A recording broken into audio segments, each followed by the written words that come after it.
हाँ जी दोस्तों, तो स्वागत है आप सभी का आज के अपने फ्री फास्ट ट्रैक बैच के अंदर। सर जिनको नहीं पता, अपना YouTube पे बिल्कुल फ्री ऑडिट का फास्ट ट्रैक बैच चल रहा है, जिसमें अपन सब कुछ समझ तो रहे हैं, समझना तो है, साथ में याद भी कर रहे हैं। हाँ जी सर, अंडरस्टैंडिंग प्लस रट्टाफिकेशन। हाँ जी सर, याद भी अपन क्लास के अंदर ही कर रहे हैं, इंक्लूडिंग क्वेश्चन। कॉन्सेप्ट भी कर रहे, क्वेश्चन भी कर रहे, तो समझ भी रहे, याद भी कर रहे, क्वेश्चन भी कर रहे और कॉन्सेप्ट भी कर रहे। पर एक बार शुरू करने के पहले, आज का स्टैंडर्ड शुरू करने के पहले एक बार कुछ बात सुन लो। एक बार प्लीज, छोटी सी बात करूंगा, सुन लो। तो देखो, आपको पता है ऑडिट के अपने दो पार्ट होते हैं। एक होता है अदर ऑडिट, आप लोगों को पता है अदर ऑडिट होता है, और एक स्टैंडर्ड्स होते हैं। स्टैंडर्ड मतलब जो स्टैंडर्ड एंगेजमेंट स्टैंडर्ड है, एसएस, एसआरई, एसएई, एसआरएस, वो सारे एंगेजमेंट स्टैंडर्ड। और एक है अदर ऑडिट। तो ये दोनों आपको मैं फ्री के अंदर यूट्यूब पे प्रोवाइड कर रहा हूं। पर जो अदर ऑडिट है ना, वो अपन ने बहुत अच्छे से बिल्कुल डिटेल पे अपन ने यूट्यूब के अंदर कराया, बहुत अच्छे से, इंक्लूडिंग क्वेश्चन, सब कुछ समझा है, याद करा है, पूरा डिटेल के अंदर करा है। अदर वर्ड में जैसे आप मान सकते हो, जो भी chapter number I think 12, chapter number 12 से लेके चैप्टर नंबर 19, ये पूरा पोर्शन एक अदर वर्ड का है। पूरा अच्छे से डिटेल में करा है, कहीं पे भी और कुछ जाने की जरूरत नहीं है। ये मोर देन सफिशिएंट है, बिल्कुल आराम से करा है, बिल्कुल आराम से। पर जो ये स्टैंडर्ड है ना, देखो ये एंगेजमेंट स्टैंडर्ड इतने बड़े हो जाते हैं ना, कि इनको यूट्यूब पे बहुत ज्यादा आराम से मैं इसको नहीं कर सकता यूट्यूब के अंदर। और बच्चों की डिमांड भी यही थी, सर इसको जल्दी जल्दी कराओ, हमको एंगेजमेंट स्टैंडर्ड जल्दी जल्दी करने, बच्चों की डिमांड थी। इस वजह से ये जो स्टैंडर्ड्स है ना, वो थोड़े जल्दी जल्दी मैराथन टाइप वे के अंदर होंगे, थोड़े से जल्दी जल्दी हो रहे, जो ऐसे ही एसआरएस वाले। ठीक है, तो आज की क्लास भी थोड़ी सी जल्दी जल्दी मैराथन वे वाली होने वाली है। पर भाई एक चीज ध्यान रखना, जिसके एंगेजमेंट स्टैंडर्ड कमजोर है, तो ध्यान रखना भाई, आईसीआई एंगेजमेंट स्टैंडर्ड आपके 55 मार्क्स तक पूछ लेती है। हाँ जी, 55 मार्क्स, 50 से 55 मार्क्स तक आईसीआई एंगेजमेंट स्टैंडर्ड पूछती है, आपके 50 से 55 मार्क्स तक। तो इनको डिटेल में करना बहुत ज्यादा जरूरी है। ऐसा नहीं कि मैं कुछ कवर्नेज नहीं करूंगा, कुछ छुड़ाऊंगा नहीं, पर सब जल्दी जल्दी होगा। आज की कक्षा के अंदर सब कुछ जल्दी जल्दी होगा, क्योंकि बच्चे भी यही चाह रहे सर जल्दी कराओ। तो इनको, जिनको भी फिर डिटेल के अंदर करना है, तो भाई आप चाहो तो हमारा कोई दूसरा बैच ले सकते हो, कोई भी बैच सब्सक्राइब कर लेना, चाहे एग्जाम ओरिएंटेड हो या रेगुलर हो, दोनों के अंदर बहुत डिटेल में कराया। आप चाहे एग्जाम ओरिएंटेड भी लोगे तो भी बहुत डिटेल के अंदर कराया, क्योंकि ऐसे इनसे बहुत डीप में एमसीक्यू और केस सिनेरियो पूछती है, तो इनसे कॉम्प्रोमाइज आपको कभी भी नहीं करना। और जिनको बेसिक अंडरस्टैंडिंग है, हाँ सर एक बार वापस से करना है, तो वो अपना ये फटाफट वाला वीडियो देख सकते हो। बाकी रही बात अदर ऑडिट की, वो अपन ने बहुत ज्यादा डिटेल के अंदर करा है। ठीक है, और आपको जो नोट्स है वो भी फ्री के अंदर मैं प्रोवाइड करवा दूंगा। ये नोट्स भी आपको फ्री में टेलीग्राम चैनल वगैरह पे मिल जाएंगे नोट्स भी। ठीक है, तो टेलीग्राम चैनल पे आपको मैं नोट्स भी फ्री में प्रोवाइड करा दूंगा। तो चलो सर शुरू करते हैं, आइए।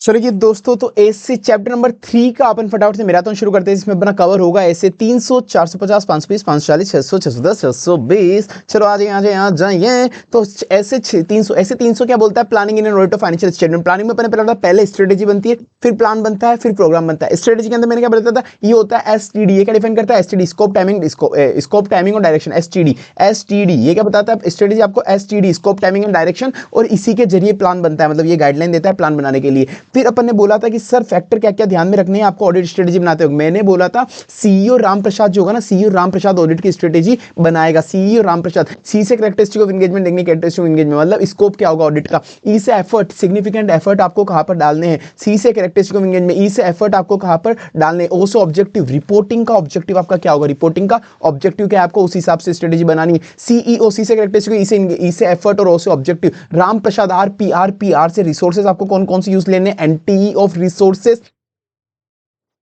पी से प्रीलिमिनरी वर्क, आपने कोई प्रीलिमिनरी एंगेजमेंट एक्टिविटीज करी होगी, उसका क्या रिजल्ट आया। तो सीईओ रामप्रसाद कंपनी की स्ट्रेटजी बनाएगा। सी से कैरेक्टरिस्टिक ऑफ एंगेजमेंट, ई से एफर्ट आपको क्या क्या डालने हैं, और से ऑब्जेक्टिव, रिपोर्टिंग ऑब्जेक्टिव क्या है, आर से रिसोर्सेज का, एनटी और पी से प्रीलिमिनरी वर्क। बेनिफिट क्या क्या मिलेगा आपको स्ट्रेटजी बनाने का, आपको पता पड़ेगा किन क्वालिटी का स्टाफ आपको रिक्रूट करना है, किन क्वालिटी का स्टाफ आपको रिक्रूट करना है, मतलब एम्प्लॉय करना है, किन क्वालिटी का स्टाफ को रिक्रूट करना है, और उनको डिप्लॉय कब, कितनी क्वांटिटी में और किस टाइम पे करना है, उनको डिप्लॉय कितनी क्वांटिटी में और किस टाइम पे करना है। बाद में सबको आपको कोऑर्डिनेट करना है, बाद में सबको आपको कोऑर्डिनेट कर लेना है, मतलब इनको मैनेज कर लेना है, डायरेक्ट सुपरवाइजर रिव्यू करना है, तो किस क्वांटिटी का, क्वालिटी वाला स्टाफ आपको लेना है। पहले तो आप बताओ कि किस क्वालिटी वाला, कि आपको सीए चाहिए, नॉन सीए चाहिए, या फिर कौन सा बंदा आपको चाहिए, किस क्वालिटी वाला स्टाफ आपको एम्प्लॉय करना है। फिर अब आपने ले तो लिया, उस क्वालिटी वाले स्टाफ को ले तो लिया, अब किस टाइमिंग पे और किस क्वांटिटी पे उन्हें डिप्लॉय करना है, किस टाइमिंग पे और किस क्वांटिटी में उन्हें डिप्लॉय करना है, किस टाइमिंग पे और किस क्वांटिटी में उन्हें डिप्लॉय करना है, वो देखना है कि किस, जिधर ज्यादा हाई रिस्क एरिया होगा उधर ज्यादा क्वांटिटी का स्टाफ लगेगा, और किस टाइमिंग पे, इंटरिम पे भेजना है या ईयर एंड पे उनको ऑडिट करने भेजना है। फिर आपने रिक्रूट कर लिया, उसको सही टाइम पे सही क्वांटिटी में डिप्लॉय कर दिया, फिर अब उनको मैनेज करो, उन सबको मैनेज करो, मतलब डायरेक्ट सुपरवाइज रिव्यू करो। फिर अपन ने वही पढ़ा था कि अगर कोई ऑनलाइन शॉपिंग कंपनी, तो उसके लिए आईसीए ने एक अलग से क्वेश्चन दिया हुआ है, उसको अपन ने कैसे देखा था, कोई भी उसको याद कैसे करा था अपन ने, कोई भी सबसे पहले ट्रांजैक्शन हुआ, जैसे सेल्स हुई, तो सेल्स की पहले जेबी पास होती है, सेल्स की पहले जेबी पास होगी, सेल्स की जेबी पास होगी, जेबी पास होने के बाद ही तो बनेगा जनरल लेजर फाइनेंशियल स्टेटमेंट उसके बाद ही बनेगा। फिर उसके बाद जितना भी सब कुछ था सबको अकाउंटिंग रिकॉर्ड में अपन ने संभाल लिया। तो पहले सेल्स हुई मतलब कोई भी ट्रांजैक्शन हुई या फिर इवेंट एंड कंडीशन हुई, ट्रांजैक्शन और इवेंट एंड कंडीशन, जो ट्रांजैक्शन सिग्निफिकेंट एफएस के लिए, या फिर कोई इंफॉर्मेशन सिस्टम कैसे उस इवेंट एंड कंडीशन को आइडेंटिफाई करता है which other than transaction not significant to FS. तो transaction which are significant to FS और इवेंट एंड कंडीशन मतलब इंफॉर्मेशन सिस्टम कैसे कैप्चर करता है event condition other than significant to FS, ठीक है। तो सबसे पहले कोई ट्रांजैक्शन इवेंट एंड कंडीशन हुई, पहले ट्रांजैक्शन या इवेंट एंड कंडीशन हुई, जैसे सेल्स ट्रांजैक्शन इवेंट कंडीशन, उसके अपन ने जेबी पास करी, मतलब कंट्रोल्स क्या क्या है उस जेबी पे, फिर अपन ने उसकी जेबी पास करने के बाद मतलब इनिशिएट कर दिया, रिकॉर्ड कर दिया। अब जनरल लेजर और एफएस बनाएंगे, कैसे बना सकते हैं, या तो आईटी सिस्टम से या फिर मैनुअली, कैसे क्या, इनिशिएट रिकॉर्ड प्रोसेस ट्रांसफर करा, पहले जनरल लेजर में फिर फाइनेंशियल स्टेटमेंट बना, पूरा प्रोसेस चल रहा है। पहले सेल्स हुई मतलब कोई ट्रांजैक्शन इवेंट कंडीशन हुआ, उसकी जेबी पास करी मतलब कंट्रोल, फिर उसके बाद उससे अपन ने जनरल लेजर बना के एफएस बना लिया, जनरल लेजर बना के उसको एफएस बना लिया, तो आईटी इंफॉर्मेशन सिस्टम से या मैनुअली बना लिया, उन सबका फाइनली अकाउंटिंग रिकॉर्ड अपन ने रख लिया, ठीक है। फिर अपन ने पढ़ा सर ऑडिट प्लान क्या होता है, ऑडिट प्लान ज्यादा डिटेल में होता है स्ट्रेटेजी से, क्योंकि ये अपन को रोड मैप, ये देता है रोड मैप ऑफ ऑडिट, क्या देता है ये अपन को, रोड मैप ऑफ ऑडिट, ताकि efficiently and effectively audit complete हो जाए, प्लानिंग एक कंटीन्यूअस प्रोसेस है, इटरेटिव और कंटीन्यूअस प्रोसेस, क्या है इटरेटिव और कंटीन्यूअस प्रोसेस है, ये कभी भी डिस्क्रीट नहीं होता, क्योंकि एक एंगेजमेंट खत्म हुई दूसरी शुरू हो जाता है, या फिर उसी एंगेजमेंट में बार बार प्लानिंग अपन को करना पड़ता है, कंटीन्यूअस प्रोसेस है। प्लानिंग करते हो क्या क्या चीजें ध्यान में रखनी होती है, मैंने बोला था एक ऐसा प्राणी केवल प्लानिंग ही करता है, वो कुछ काम नहीं करता, केवल प्लानिंग ही करता है, कुछ काम नहीं करता। कौन ऐसा प्राणी है, मेल। ओ सर क्या बोल दिया, मेल ऐसा प्राणी है जो मैंने कहा था केवल प्लानिंग ही करता है, कुछ काम नहीं करता। और तुमको ऑफेंड होना हो तो हो भी जाओ, मेल मेरा कुछ नहीं बिगाड़ सकते, जितने भी कानून है केवल फीमेल के लिए है, तो तुम मेल तो मेरा कर भी क्या लोगे, फीमेल के लिए कुछ बोलता तो हाथ तो सॉरी भी बोल देता मैं, चलो छोड़ो वो सब छोड़ो। तो मेल ओ ठीक है, मेल केवल प्लानिंग ही करता है, कुछ काम नहीं करता, मेल पूरे दिन में प्लानिंग करता रहेगा, मेल ओ। तो क्या क्या चीजें प्लानिंग में ध्यान रखनी है अपन को, मेल ओ, एम से मटेरियलिटी, ए से एनालिटिकल प्रोसेस, सॉरी एम से मटेरियलिटी, ए से एनालिटिकल प्रोसेस, एल से लीगल एंड रेगुलेटरी फ्रेमवर्क, ई से एक्सपर्ट, क्या चाहिए कि आपको एक्सपर्ट चाहिए क्या, मेल ओ से अदर रिस्क असेसमेंट प्रोसेस, मेल ओ, एम से मटेरियलिटी, ए से एनालिटिकल प्रोसेस, एल से लीगल एंड रेगुलेटरी फ्रेमवर्क, कौन से कंपनी पे लग रहे हैं, ई से क्या आपको एक्सपर्ट की जरूरत है, फिर ओ से other risk assessment process. Responsibility auditor की होती है कि वो प्लान और स्ट्रेटेजी बनाए। कंटेंट क्या होता है, ऑडिट प्लान में आपको रखना होता है RAP FAP OAP, 315 330 RAP FAP OAP, एंटी of RAP risk assessment processor, एंटी of FAP further audit procedure जो 330 और 315 में है ये, फिर ओएप अदर ऑडिट प्रोसेसर। तो एंटी ऑफ रैप फैप ओएप, आपको ऑडिट प्लान का कंटेंट क्या होता है, एंटी of RAP FAP OAP risk assessment processor, further audit processor, other audit processor.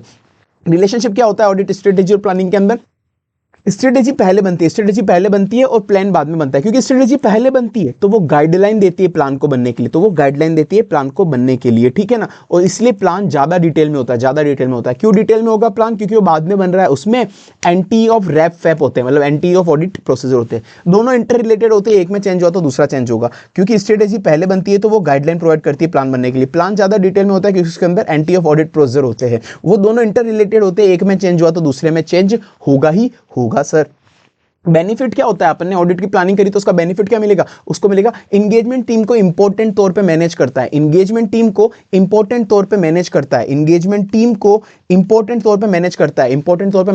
Important से 2 पॉइंट अपने बोलेंगे, इंपॉर्टेंट एरिया पे फोकस करना है और इंपॉर्टेंट प्रॉब्लम सॉल्व करनी है, इंपॉर्टेंट एरिया पे फोकस करना है और इंपॉर्टेंट प्रॉब्लम मतलब पोटेंशियल प्रॉब्लम, तो अगर आपने प्लानिंग अच्छे से करी है तो इंगेजमेंट टीम को इंपॉर्टेंट तौर पे मैनेज करता है, मतलब इंपॉर्टेंट प्रॉब्लम पे फोकस होगा, इंपॉर्टेंट एरियाज पे फोकस होगा आपका, ठीक है ना। मैनेज करता है, मतलब प्रॉपर्ली मैनेज्ड ऑडिट होगी, properly organise and managed audit होगी, properly organise and managed audit होगी। इंगेजमेंट टीम को इंपॉर्टेंट तौर पे मैनेज करता है, इंपॉर्टेंट हो गया, मैनेज कर गया। अब इंगेजमेंट टीम को इंपॉर्टेंट तौर पे मैनेज करता है। इंगेजमेंट टीम से मेरा मतलब है, इंगेजमेंट टीम से मेरा मतलब है इंगेजमेंट टीम को सेलेक्ट करना, डायरेक्ट सुपरवाइज करना, कोऑर्डिनेट करना, सेलेक्ट करना, डायरेक्ट सुपरवाइज करना, कोऑर्डिनेट करना, सेलेक्ट करना, डायरेक्ट सुपरवाइज करना, कोऑर्डिनेट करना, सेलेक्ट करना, डायरेक्ट सुपरवाइज करना, कोऑर्डिनेट करना। मतलब इंगेजमेंट टीम को सेलेक्ट करना कि कौन कौन सी इंगेजमेंट टीम में मुझे मेंबर चाहिए, उनको डायरेक्ट सुपरवाइज करना काम करते वक्त, फाइनली उन सबको कोऑर्डिनेट कर लेना, जितना भी अदर ऑडिटर एक्सपर्ट ने काम करा है सबको कोऑर्डिनेट कर लेना, ठीक है ना। तो इंगेजमेंट टीम को इंपॉर्टेंट तौर पे मैनेज करता है, इंगेजमेंट टीम को इंपॉर्टेंट तौर पे मैनेज करता है, इंगेजमेंट टीम को सेलेक्ट करना, डायरेक्ट सुपरवाइज करना, कोऑर्डिनेट कर लेना, ठीक है। अब चेंजेस वो होते रहते हैं, अपन ने बोला था कि जैसे जैसे ऑडिट करते जाओगे अब वैसे वैसे आपको कुछ ना कुछ चेंजेस होते ही रहेंगे, चेंजेस कुछ ना कुछ होते ही रहेंगे।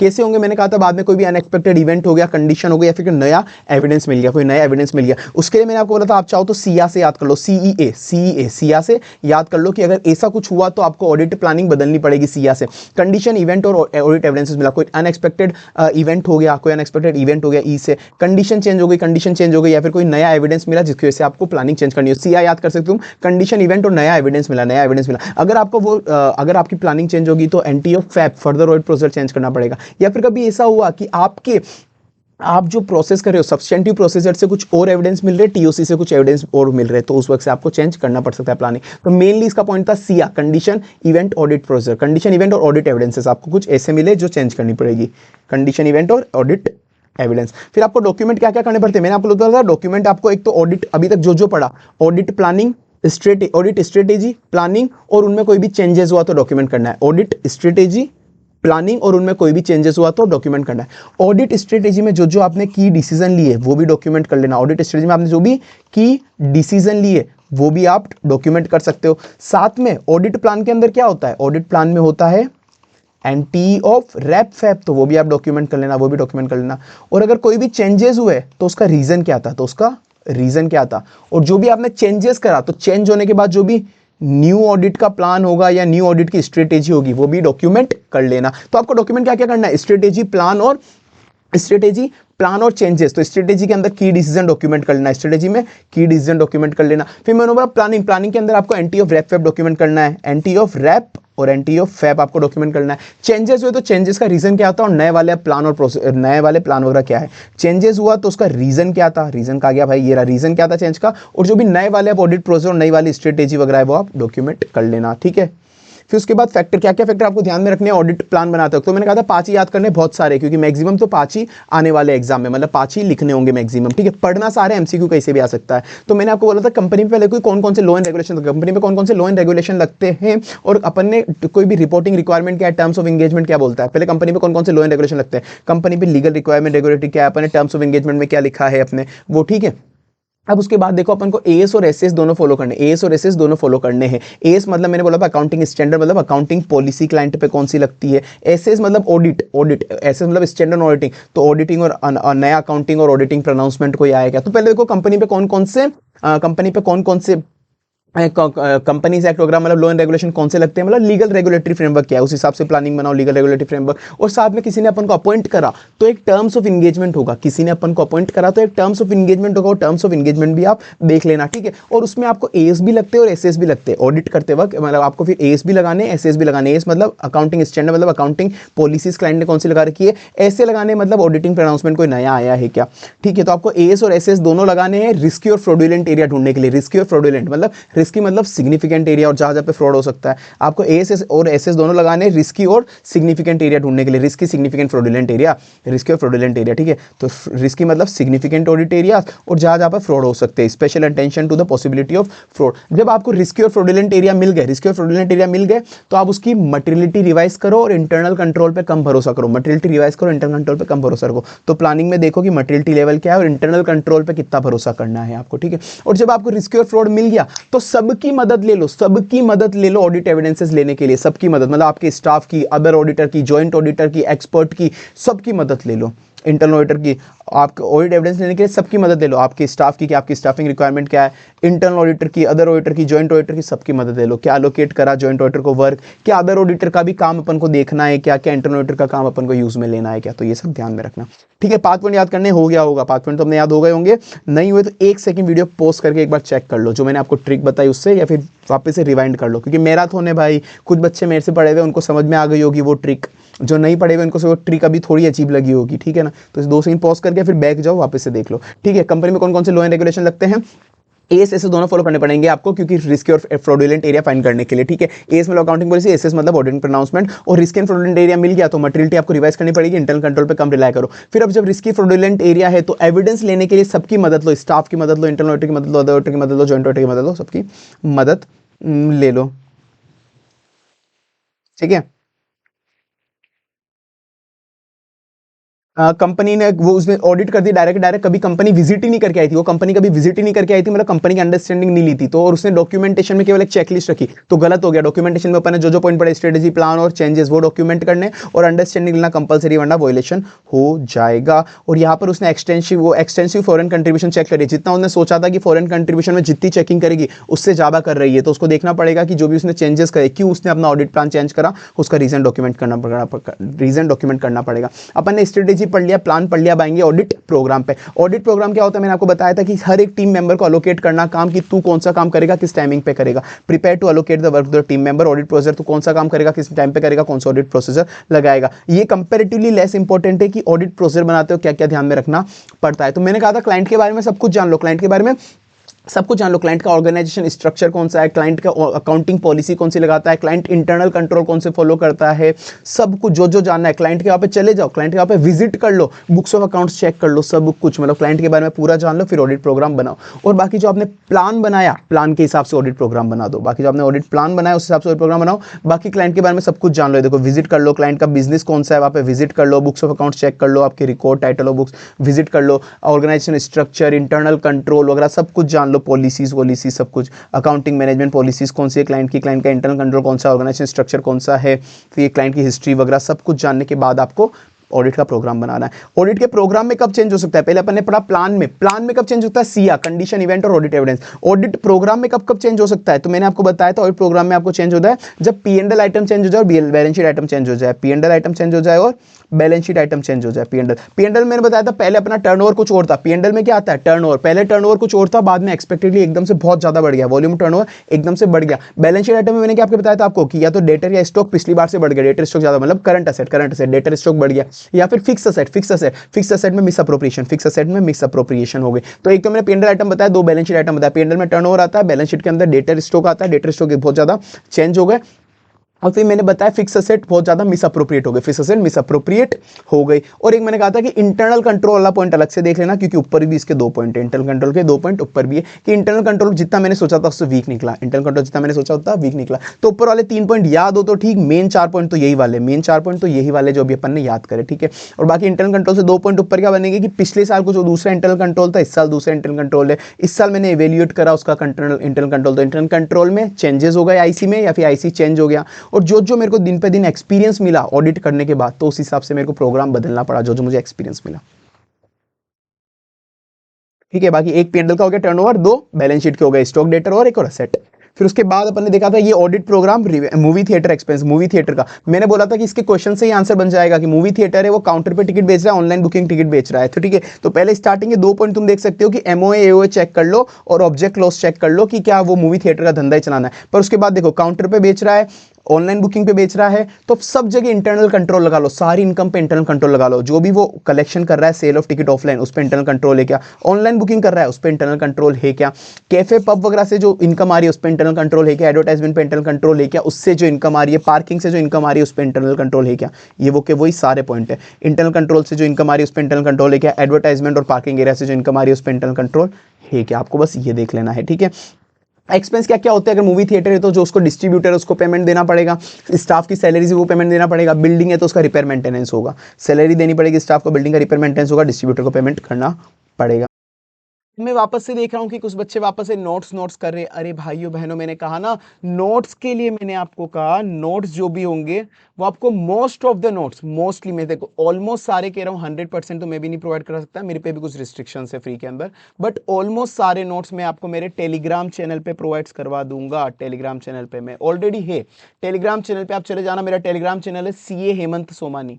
आप टेलीग्राम पे जाके सर्च करोगे सीए हेमंत सोमानी, ऊपर ग्लोबल सर्च का ऑप्शन आता है ना सर्च का, वहां पर सीए हेमंत सोमानी सर्च करना, टेलीग्राम चैनल पे जाना मेरे, वहां पे आपको ऑलमोस्ट सारे नोट्स मिल जाएंगे। देखो 100% तो नहीं पर ऑलमोस्ट सारे मिल जाएंगे, ठीक है। सबकी पीडीएफ आपको फ्री में अवेलेबल हो जाएगी। वहां पर भी आप पूछना मत सर कहाँ है, अरे भाई वहां पर टेलीग्राम चैनल पे जाते हो तो ऊपर एक ऑप्शन नहीं आता मीडिया या फिर फाइल्स का, मीडिया और फाइल्स का ऑप्शन आता है, मेरे टेलीग्राम चैनल पे जाने के बाद अंदर आएगा, तो वहां पर आपको मिल जाएंगे, स्क्रॉल करना, पीडीएफ मिल जाएगी बहुत सारी फ्री में, ठीक है ना। अब चलो वापस से आ जाओ क्लास में, ठीक है। ऑडिट एग्जीक्यूशन करना है आपको, ऑडिट एग्जीक्यूशन करना है तो ऑडिट एग्जीक्यूशन की क्या स्टेट होती है, पहले एग्जीक्यूशन के लिए प्लानिंग करो, एग्जीक्यूट करने के लिए प्लानिंग करो, तो एक रिस्क कंट्रोल मैट्रिक्स बनाओ कि किस किस एरिया में कौन कौन सी रिस्क हो सकती है, किस एरिया में कौन सी रिस्क हो सकती है और उस पर क्या क्या कंट्रोल है, किस एरिया में कौन सी रिस्क हो सकती है, लिस्ट द रिस्क और उस पर क्या क्या कंट्रोल है, फिर उस कंट्रोल को तुम टेस्ट करो, उस कंट्रोल को तुम टेस्ट करो, पहले प्लानिंग करो, फिर रिस्क कंट्रोल मैट्रिक्स बनाओ, रिस्क एंड कंट्रोल को इवैल्यूएशन करो, फिर उस कंट्रोल में क्या क्या टेस्ट, उस कंट्रोल को टेस्ट करो, उस कंट्रोल को टेस्ट करो, रिपोर्ट कर दो, रिपोर्ट कर दो, ठीक है। पहले प्लानिंग करी, फिर रिस्क कंट्रोल मैट्रिक्स बनेगी, कहाँ पे कौन कौन से एरिया में लिस्ट डाउन करी, कौन सी रिस्क हो सकती है, उसके लिए क्या कंट्रोल है, उस कंट्रोल को फिर मैंने टेस्टिंग करी थर्ड में, फिर फाइनली रिपोर्टिंग कर दी और अदर कंसीडरेशन, ठीक है।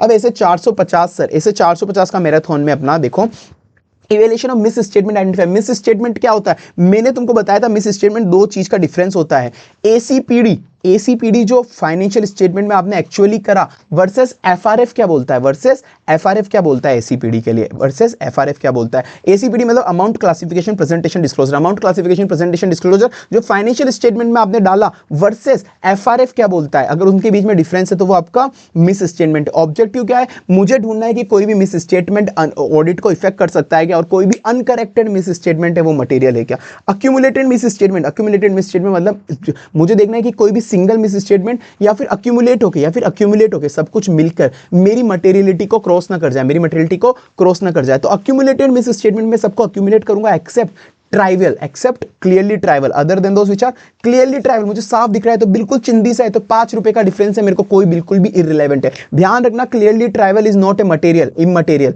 मतलब क्लियरली ट्राइवल चीज अलग होती है, इमटेरियल चीज अलग होती है। अपन क्लास में बहुत डिटेल में डिस्कस कर चुके हैं, अभी नहीं करेंगे मैराथन है, ठीक है। तो बाकी अभी इतना ध्यान रखो, क्लियरली ट्राइवल और इमटेरियल दोनों अलग चीजें होती है, ठीक है। कुछ डेफिनेशन, फैक्चुअल मिस स्टेटमेंट मतलब जो सामने वाला भी बोल रहा है गलती है, मेरे को भी पता है कि वो गलती है, जिसमें कोई डाउट नहीं है वो गलती है। जजमेंटल मिस स्टेटमेंट कि मैनेजमेंट ने कोई जजमेंट अलग लगाया अकाउंटिंग एस्टीमेट, अकाउंटिंग पॉलिसी के लिए, पर ऑडिटर को वो गलत लग रहा है, तो वो जजमेंटल है कि उसके हिसाब से सही है, मेरे हिसाब से वो गलत है, मेरे जजमेंट से गलत है, उसके जजमेंट से गलत है। तो डिफरेंस हो रहा है जजमेंट में अकाउंटिंग पॉलिसी एस्टीमेट के लिए। प्रोजेक्टेड मिस स्टेटमेंट, मैंने सैंपल्स पे कोई गलतियां निकली, मेरे सैंपल्स पे कोई गलतियां निकली, तो जो भी गलती सैंपल से निकली तो मैं प्रोजेक्ट करूंगा, एस्टीमेट करूंगा कि पूरे पॉपुलेशन पे क्या गलती हो सकती है, बेस्ट एस्टीमेट करूंगा कि पूरे पॉपुलेशन पे क्या गलती हो सकती है जो सैंपल पे गलतियां निकली। मैंने बोला तो सर एक और पॉइंट फटाफट से 450 का देख लेते हैं, डॉक्यूमेंटेशन का। डॉक्यूमेंटेशन के अंदर अपन को पता है कि सर ऑडिटर को क्या क्या चीजें डॉक्यूमेंटेशन करनी होती है, अपन ऐसे 230 में पढ़ते हैं। पर साथ में एक एक्स्ट्रा चीजें बोली कि जब भी कोई मिस स्टेटमेंट मिल जाए आपको ऑडिट का, कि कोई भी ऑडिट का मिस स्टेटमेंट मिल गया, ऑडिट करते वक्त कोई गलती मिल गई, तब क्या क्या चीजें एक्स्ट्रा और डॉक्यूमेंट करनी है। आपको बताना है कि कौन सा अमाउंट ऐसा है जिसके नीचे अगर मिस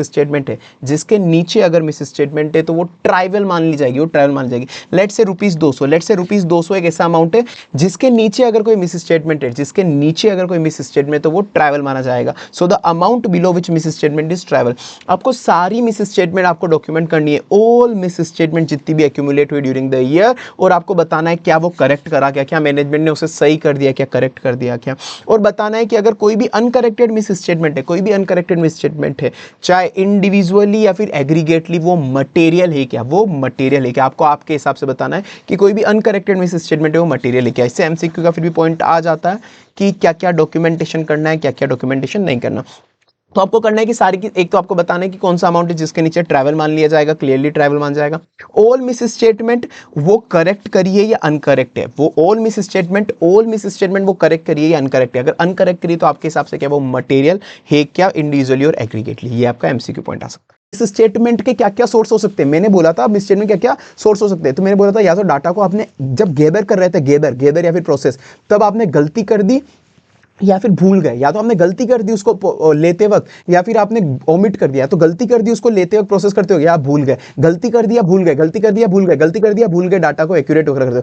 तो इनएक्यूरेसी मतलब गलती कर दी आपने गैदर करने में, डाटा लेने में और प्रोसेस करने में, डाटा गैदर करने में और प्रोसेस करने में, डाटा गैदर करने में और प्रोसेस करने में आपने गलती कर दी या भूल गए, या भूल गए मतलब ओमिट कर दिया आपने अमाउंट डिस्क्लोजर, या तो आपने गलती कर दी या फिर ओमिट कर दिया, फिर भूल गए, गलती कर दी मतलब inaccuracy in gathering and processing the data, inaccuracy in gathering and processing the data, या फिर आप ओमिट कर दिया, आपने वो अमाउंट डिस्क्लोजर ओमिट कर दिया, या फिर मैंने बोला था अकाउंटिंग एस्टीमेट आप गलत लगा रहे हो, जजमेंट गलत लगा रहे हो, ये दोनों सेम पॉइंट अकाउंटिंग एस्टीमेट जैसे है कि अकाउंटिंग एस्टीमेट आप गलत लगा रहे हो किसी चीज को ध्यान में ना रख के, या फिर आप जजमेंट गलत लगा रहे हो, मतलब accounting estimate accounting policy unreasonable inappropriate, unreasonable और इनअप्रोप्रिएट, ठीक है ना। तो डाटा को आपने गैदर करने में प्रोसेस करने में गलती कर दिया, आप ओमिट कर दिया अमाउंट डिस्क्लोजर, और 2 पॉइंट अकाउंटिंग एस्टीमेट कहते हैं, अकाउंटिंग एस्टीमेट अनरीजनेबल है, या फिर कोई जजमेंट ले रहे हो आप अकाउंटिंग पॉलिसी और एस्टीमेट के लिए, वो अनरीजनेबल और इनएक्यूरेट है। और आपको अगर कोई भी गलती मिली तो आपको हो सकता है कि अपनी ऑडिट स्ट्रेटेजी और प्लान रिवाइज करना पड़ जाए, आपको ऑडिट स्ट्रेटेजी और प्लान रिवाइज करना पड़ जाए। कब रिवाइज करना पड़ेगा? जब मेरे को कोई गलती मिली और वो मेरी मटेरियलिटी लेवल तक पहुंच गई, कोई भी एग्रीगेट ऑफ मिसस्टेटमेंट मतलब बहुत सारी गलती मिलकर मेरे मटेरियलिटी लेवल पे पहुंच गई, तो मुझे ऑडिट स्ट्रेटेजी प्लान बदलना पड़ेगा। या फिर मुझे कोई ऐसी गलती मिली जो दर्शा रही है, जो रिप्रेजेंट कर रही है कि और भी गलती हो सकती है, मुझे कोई गलती मिली वो ऐसा शो कर रही है कि और भी गलतियां हो सकती है, जो मुझे अभी तक मिली नहीं पर और भी गलतियां हो सकती है, तो वो जो भी और भी गलतियां हो सकती है ना, उन सबको मिलाऊंगा। अगर वो और भी गलतियां हो सकती है जो अभी तक मिली नहीं, तो अगर पर वो मिल गई तो मेरी मटेरियलिटी को क्रॉस कर जाएगी, वो मटेरियलिटी को क्रॉस कर जाएगी। तो मेरे को कोई ऐसी मिस स्टेटमेंट मिली दैट इंडिकेट करिए कि अदर मिस स्टेटमेंट भी एग्जिस्ट कर सकती है, अदर मिसस्टेटमेंट भी एग्जिस्ट कर सकती है और वो मटेरियल होगी। अगर ऐसा कुछ है तो मैं मैनेजमेंट को बोलूंगा कि भाई सारी गलतियां ढूंढो और उनको सही कर, सारी गलतियां ढूंढो और उनको सही कर, और अगर उन्होंने सही कर दी तो मैं मेरा एडिशनल प्रोसीजर लगाऊंगा कि उन्होंने सही करी या नहीं करी। बाकी कम्युनिकेशन, मुझे जो भी गलती मिलेगी मुझे मैनेजमेंट को टाइमली बेसिस पे कम्युनिकेट करना है, उनको बोलना है कि तू करेक्ट है, उनको बोलना है कि तू करेक्ट है। अगर वो मना कर दे कि हम करेक्ट नहीं करेंगे, अगर मना कर दे करेक्ट नहीं करेंगे, तो उनसे पूछूंगा रीजन क्या है भाई, रीजन क्या है, तू करेक्ट क्यों नहीं कर रहा, रीजन क्या है, तू करेक्ट क्यों नहीं कर रहा, ठीक है। और मैं देखूंगा उसका फिर एफएस पे मेरे क्या इंपैक्ट पड़ रहा है। ये वाला पॉइंट आप ये पर नीचे कवर कर लेंगे, ठीक है ना। इवैल्यूएशन, कोई भी अनकरेक्टेड मिसस्टेटमेंट मिली, तो अगर मुझे कोई भी अनकरेक्टेड मिसस्टेटमेंट मिली है, तो अनकरेक्टेड मिसस्टेटमेंट मिली तो सबसे पहले तो मैं मैनेजमेंट के पास जाऊंगा, उसके पहले मैं देखूंगा, पहले मैं अपनी मटेरियलिटी रीअसेस करूंगा कि अभी भी ये मटेरियल है या नहीं है, इन्फॉर्मेशन, नई मटेरियलिटी कैलकुलेट करूंगा। सबसे पहले नई मटेरियलिटी कैलकुलेट करूंगा, मतलब नई मटेरियलिटी रीअसेस करूंगा। Prior to evaluate the effect of uncorrected misstatement, मैं रीअसेस करूंगा न्यू मटेरियलिटी एज पर 320, ऐसे 320 के हिसाब से पहले मैं न्यू मटेरियलिटी कैलकुलेट करूंगा। अब देखूंगा जो भी गलतियां है क्या वो मटेरियल है क्या, ऊपर वाली मटेरियलिटी के हिसाब से जो भी गलतियां मिली अनकरेक्टेड मिसस्टेटमेंट, क्या वो इस मटेरियलिटी के हिसाब से अभी भी मटेरियल है क्या, वो मैं फिर वो देखूंगा। तो पर मेरे को क्या देखनी है, इस साल की मिस स्टेटमेंट प्लस पिछले साल की मिस स्टेटमेंट जो अभी तक अनकरेक्टेड है, इस साल की मिस स्टेटमेंट प्लस पिछले साल की मिस स्टेटमेंट जो अभी तक अनकरेक्टेड है, पिछले साल की मिस स्टेटमेंट जो अभी तक अनकरेक्टेड है, प्रायर पीरियड इफेक्ट अनकरेक्टेड है, जो अभी तक प्रायर पीरियड की मिस स्टेटमेंट जो अभी तक अनकरेक्टेड है, इस साल की मिस स्टेटमेंट प्लस पिछले साल की मिस स्टेटमेंट दोनों को मिलाऊंगा, क्या वो मटेरियल है क्या, इस साल की मिस स्टेटमेंट प्लस पिछले साल की मतलब प्रायर पीरियड की अनकरेक्टेड मिस, इस साल की मतलब इस साल की मिस स्टेटमेंट जिसका size and nature of miss statement, ठीक है। Particular class of balance, account balance disclosure और प्लस एफएस लेवल, मतलब दोनों को, असर्शन लेवल और एफएस लेवल दोनों पे मैं देखूंगा, एफएस लेवल और असर्शन लेवल दोनों पे देखूंगा कि इस साल की मिस स्टेटमेंट का नेचर एंड साइज क्या है, इस साल की मिस स्टेटमेंट का नेचर एंड साइज क्या है, प्लस पिछले साल की मिस स्टेटमेंट अनकरेक्टेड वाली, प्लस पिछले साल की क्या वो मटेरियल है क्या। तो मटेरियल असेस करी, फिर मैंने देखा इस साल की प्लस पिछले साल की मिलाया मैंने, size and nature of current year plus पिछले साल की अनकरेक्टेड, अगर वो मटेरियल है तो मैं टीसीडब्ल्यूजी को बोलूंगा करेक्ट कर, तो मैं टीसीडब्ल्यूजी को बोलूंगा करेक्ट कर, कम्युनिकेट करूंगा उसको इंडिविजुअल मिस स्टेटमेंट, अलग अलग मिस स्टेटमेंट उसको अलग अलग कम्युनिकेट करूंगा, सब एक साथ नहीं करूंगा। अगर मैनेजमेंट मना कर दे कि हम करेक्ट नहीं करेंगे तो, और मैं एडिशनल प्रोसीजर नहीं लगा पा रहा उस पर, मैनेजमेंट मना कर दे कि हम करेक्ट नहीं करेंगे, मैं एडिशनल प्रोसीजर नहीं लगा पा रहा, तो मैं ऑडिट ओपिनियन को उस हिसाब से रिपोर्ट करूंगा। और अगर मैनेजमेंट बोल रहा है कि इमटेरियल है तो मैं रिटर्न रिप्रेजेंटेशन ले लूंगा कि भाई इमटेरियल है तो तू लिख के दे दे, रिटर्न रिप्रेजेंटेशन ले लूंगा तो इमटेरियल लिख के दे दे। ये रहा पूरा का पूरा टॉपिक, जिसको अगर एक बार वापस से रिवाइज करना है पॉज करो या फिर बैक जाओ, और या तो पॉज करके पढ़ लो इसको फटाफट या फिर बैक करके पढ़ लो, ठीक है। क्योंकि मैं इसको बार बार इस तरह से नहीं करा सकता ना, क्योंकि कुछ बच्चों को फटाफट हो गया, कुछ को बार बार करना है, तो वीडियो है बैक कर लो या पॉज कर लो, ठीक है। क्योंकि मुझे मैराथन में सबका सोचना पड़ता है भाई, इसलिए जल्दी चल रहे हैं अपन। हाँ, ये वाला क्वेश्चन था, जैसे ये एग्जाम में आ सकता है कि अपन ने क्या करा था, 12 साल की सेल निकालनी थी अपन को, पर अपन 11th मंथ में ही ऑडिट कर रहे थे, तो अपन ने 12th मंथ की सेल अपन ने क्या करी थी, एस्टिमेट करी थी, पर एक्चुअल में जो वो 12th मंथ की सेल थी वो बहुत ज्यादा हो गई थी, बहुत ज्यादा हो गई थी एक्चुअल के अंदर। तो अपन को उस केस के अंदर क्या करना था, अपन को पहले मटेरियलिटी रीअसेस करनी थी 12th मंथ की एक्चुअल सेल के हिसाब से, उसके बाद देखना था क्या वो अभी भी मटेरियल है या नहीं, और मटेरियलिटी अपन रिवाइज कर सकते हैं एफएस लेवल या फिर स्पेसिफिक लेवल पे अपन मटेरियलिटी रिवाइज कर सकते हैं। और जब भी मटेरियलिटी अपन रिवाइज करते हैं तो देखते हैं क्या कोई परफॉर्मेंस मटेरियलिटी भी रिवाइज करने की जरूरत है क्या, और एंटी ऑफ फैप सही है या फिर वो भी चेंज करने पड़ेंगे। फिर अपन देखेंगे अब ऐसे 520 का मैराथन अपना एनालिटिकल प्रोसेसर, ऐसे 520 एनालिटिकल प्रोसेसर बोलता है। जो एनालिटिकल प्रोसेसर अपन मैंने बोला था कि वो हर जगह लगता है, आपको ऑडिट को चाहे प्लान कर रहे हो, ऑडिट को जब परफॉर्म कर रहे हो या फिर जब कंक्लूजन दे रहे हो, हर टाइम पे एनालिटिकल प्रोसेसर लगेगा ही लगेगा, चाहे आप नियर द ऑडिट एंड हो या फिर आप रिस्क को असेस कर रहे हो या रिस्क को रिस्पॉन्ड कर रहे हो। ऐसे 330 में रिस्क को रिस्पॉन्ड कर रहे हो, ऐसे 350 में रिस्क को असेस कर रहे हो, हर तरफ आपको एनालिटिकल प्रोसेसर लगेगा ही लगेगा। मीनिंग मैंने इसको समझाया था, मेरे को एनालिसिस किसका करना है, मुझे इवैल्यूएशन करनी है financial information, evaluation of financial information. पर मैं फाइनेंशियल इंफॉर्मेशन का इवैल्यूएशन कैसे कर रहा हूं, फाइनेंशियल और नॉन फाइनेंशियल को कंपेयर करके। मैं फाइनेंशियल इंफॉर्मेशन का इवैल्यूएशन कैसे कर रहा हूं, फाइनेंशियल और नॉन फाइनेंशियल के बीच में रिलेशनशिप बिठा के। मैं फाइनेंशियल इंफॉर्मेशन को इवैल्यूएशन कैसे कर रहा हूं, by analysis of plausible relationship between financial and non financial. इसमें होटल इंडस्ट्री का मैंने एग्जांपल दिया था कि नंबर ऑफ होटल के रूम कितने हैं और उसका रेवेन्यू कितना है, उनको कंपेयर करके मैं, ठीक है ना।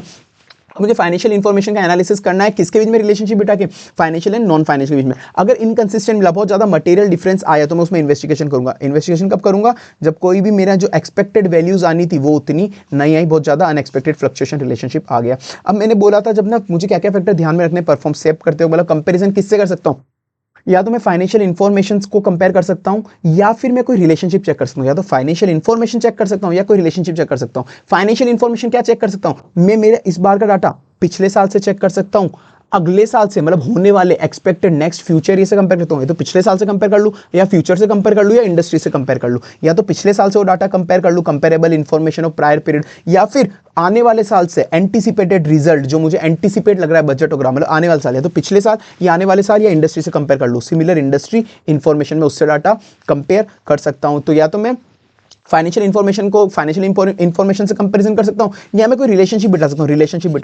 रिलेशनशिप कैसे मैं बिठा सकता हूं कि मैं रिलेशनशिप बिठा सकता हूं कि एक ही जो क्या फाइनेंशियल और नॉन फाइनेंशियल इंफॉर्मेशन के बीच में रिलेशनशिप बिठा ली। मैंने कहा था कि नंबर ऑफ एम्प्लॉइज कितने, ये तो नॉन फाइनेंशियल डाटा हो गया। अब उन एम्प्लॉइज को मल्टीप्लाई करके सैलरी से मैं कंपेयर कर लूंगा, सैलरी का अमाउंट, तो वो फाइनेंशियल डाटा हो गया। तो नॉन फाइनेंशियल और फाइनेंशियल डाटा को मैं चेक कर सकता हूं, payroll cost by number of employees, ठीक है ना, ये मैं निकाल सकता हूं। तो मैं क्या, अब मैंने रिलेशनशिप बिठाई कि नॉन फाइनेंशियल और फाइनेंशियल इंफॉर्मेशन की, नॉन फाइनेंशियल और फाइनेंशियल इंफॉर्मेशन की रिलेशनशिप बिठाई। या तो मैं ये कर सकता हूं, या फिर मैं एक ही फाइनेंशियल स्टेटमेंट में बहुत सारे एलिमेंट है तो उनको कंपेयर कर सकता हूं, जीपी रेशियो को सेल से कंपेयर कर सकता हूं, लोन को मैं इंटरेस्ट एक्सपेंस से कंपेयर कर सकता हूं। तो मैं वही एलिमेंट में अगर बहुत सारे फाइनेंशियल इंफॉर्मेशन है तो मैं उनके एलिमेंट्स को आपस में कंपेयर कर सकता हूं, मतलब रिलेशनशिप बिठा सकता हूं। तो मैंने क्या बोला, फाइनेंशियल इंफॉर्मेशन से आप या तो कंपेयर कर लो पिछले साल का डाटा, अगले साल का डाटा, इंडस्ट्री वाला, या फिर रिलेशनशिप बिठा सकते हो आप नॉन फाइनेंशियल फाइनेंशियल की और फाइनेंशियल इंफॉर्मेशन की, बहुत सारे एलिमेंट की। फिर सब्सटेंटिव एनालिटिकल प्रोसेसर पढ़ा था, तो इसकी मैंने बताया था कि मम्मी वो लड़का मेरे लिए सूटेबल नहीं है, मम्मी वो लड़का मेरे लिए सूटेबल नहीं है, बिल्कुल रिलायबल नहीं, हर कहीं पे मुंह मारता रहता है, बिल्कुल रिलायबल नहीं है,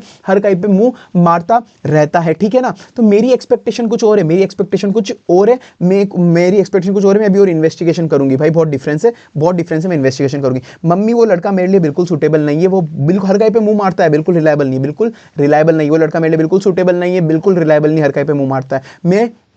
मेरी एक्सपेक्टेशन कुछ और है, हमें बहुत डिफरेंस है, मैं अभी थोड़ा और इन्वेस्टिगेशन करूंगी उसके बारे में। तो मेरे को सबसे पहले सब्सटेंटिव एनालिटिकल लगाने के पहले कुछ कंसीडरेशन दिमाग में रखनी है, क्या सब्सटेंटिव एनालिटिकल प्रोसेसर इसके लिए सूटेबल होगा, उस असर्शन के लिए क्या सूटेबल होगा, क्या मुझे रिलायबल डाटा कहां से मिलेगा, कैसे मिलेगा, ठीक है, सूटेबल होगा कि रिलायबल डाटा कहां से मिलेगा। फिर मेरे को मेरी एक एक्सपेक्टेशन डेवलप करनी है, फिर उसके बाद डिफरेंस निकालना है कि जो एक्सपेक्टेशन है वर्सेस जो एक्चुअल डाटा है उनमें, और इन्वेस्टिगेशन करनी है, अगर कोई डिफरेंस आए तो इन्वेस्टिगेशन करनी है। अब वो सूटेबल होगा नहीं होगा सब्सटेंटिव एनालिटिकल प्रोसेसर, वो बहुत चीजों पर डिपेंड करता है। जैसे अगर लार्ज वॉल्यूम ऑफ डाटा है जो प्रेडिक्टेबल ओवर टाइम है उसमें सूटेबल होगा। फिर देखना पड़ेगा वो किस असर्शन पे मुझे लगाना है, और ऑडिटर को ऑडिटर कितना असेस करता है कि उस पे वो लग सकता है, ऑडिटर अपना कितना असेसमेंट करता है कि इस पे वो असर्शन लग सकता है, तो किस नेचर ऑफ असर्शन लगाना, ऑडिटर का कितना असेसमेंट है उसके लिए, ठीक है। और बाकी कभी कभार जो सिंपल तरह के होते हैं अनसोफिस्टिकेटेड मॉडल, वो ज्यादा अच्छा अश्योरेंस दे देते हैं। समटाइम अनसोफिस्टिकेटेड मॉडल ज्यादा यूजफुल हो सकते हैं, number of employ multiply fix salary, ये ज्यादा अच्छे से अश्योरेंस आपको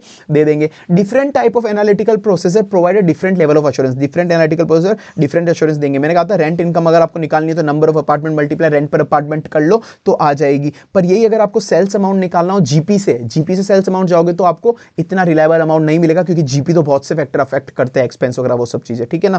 फिर अगर जहां पर आप टीओडी लगा रहे हो वहां पर एसएपी लगाओगे तो बहुत ज्यादा अच्छा हो जाएगा, जहां पर टीओडी लगा रहे हो एसएपी लगाओगे बहुत ज्यादा अच्छा हो जाएगा, ठीक है ना। तो लार्ज वॉल्यूम डाटा जो ज्यादा प्रिडिक्टेबल है ओवर द टाइम, वहां पर एसएपी लगा सकते हो। बाकी नेचर ऑफ असर्शन पे डिपेंड करेगा, नेचर ऑफ असर्शन कौन सा ऑडिटर का कितना असेसमेंट है उसको लेके उस पर डिपेंड करेगा। कभी कभार सिंपल अनसोफिस्टिकेटेड ज्यादा आपको दे देते हैं, अच्छी एश्योरेंस दे देते हैं। Different level of analytical processor आपको डिफरेंट लेवल ऑफ एश्योरेंस देंगे, और जहां पे आप टीओडी लगा रहे हो वहां पे एसएपी लगाओगे ज्यादा अच्छा होगा। रिलायबिलिटी ऑफ डाटा मैंने बोला था, एससीएनसी बहुत ज्यादा रिलायबल होते हैं, एससीएनसी बहुत ज्यादा रिलायबल होते हैं। सोर्स क्या है डाटा का सोर्स क्या है, एससीएनसी सोर्स क्या है, वो इंडिपेंडेंट सोर्स से आ रहा है तो ज्यादा रिलायबल है। क्या वो कंपेयर कर सकते हो, जो डाटा आपके पास है उसकी कंपेरेबिलिटी क्या, अगर उसको अच्छी तरह से कंपेयर कर सकते हो इंडस्ट्री में, ज्यादा रिलायबल है। वो कितना रिलेवेंट है, nature and relevant of information आपको कितना रिलेवेंट है। आप उसका विजन मत देखो कि उसको 1 करोड़ की सेल अचीव करने का विजन है, उससे कंपेयर मत करो। आप देखो कि असली में कितनी सेल अचीव होने वाली है, असली में तो 1 लाख की होने वाली है, तो वो ज्यादा रिलेवेंट होगा। तो रिलेवेंट कितनी इंफॉर्मेशन, और जो डाटा आप ले रहे हो उस पर कंट्रोल कितना है, कंट्रोल जो डाटा आप ले रहे हो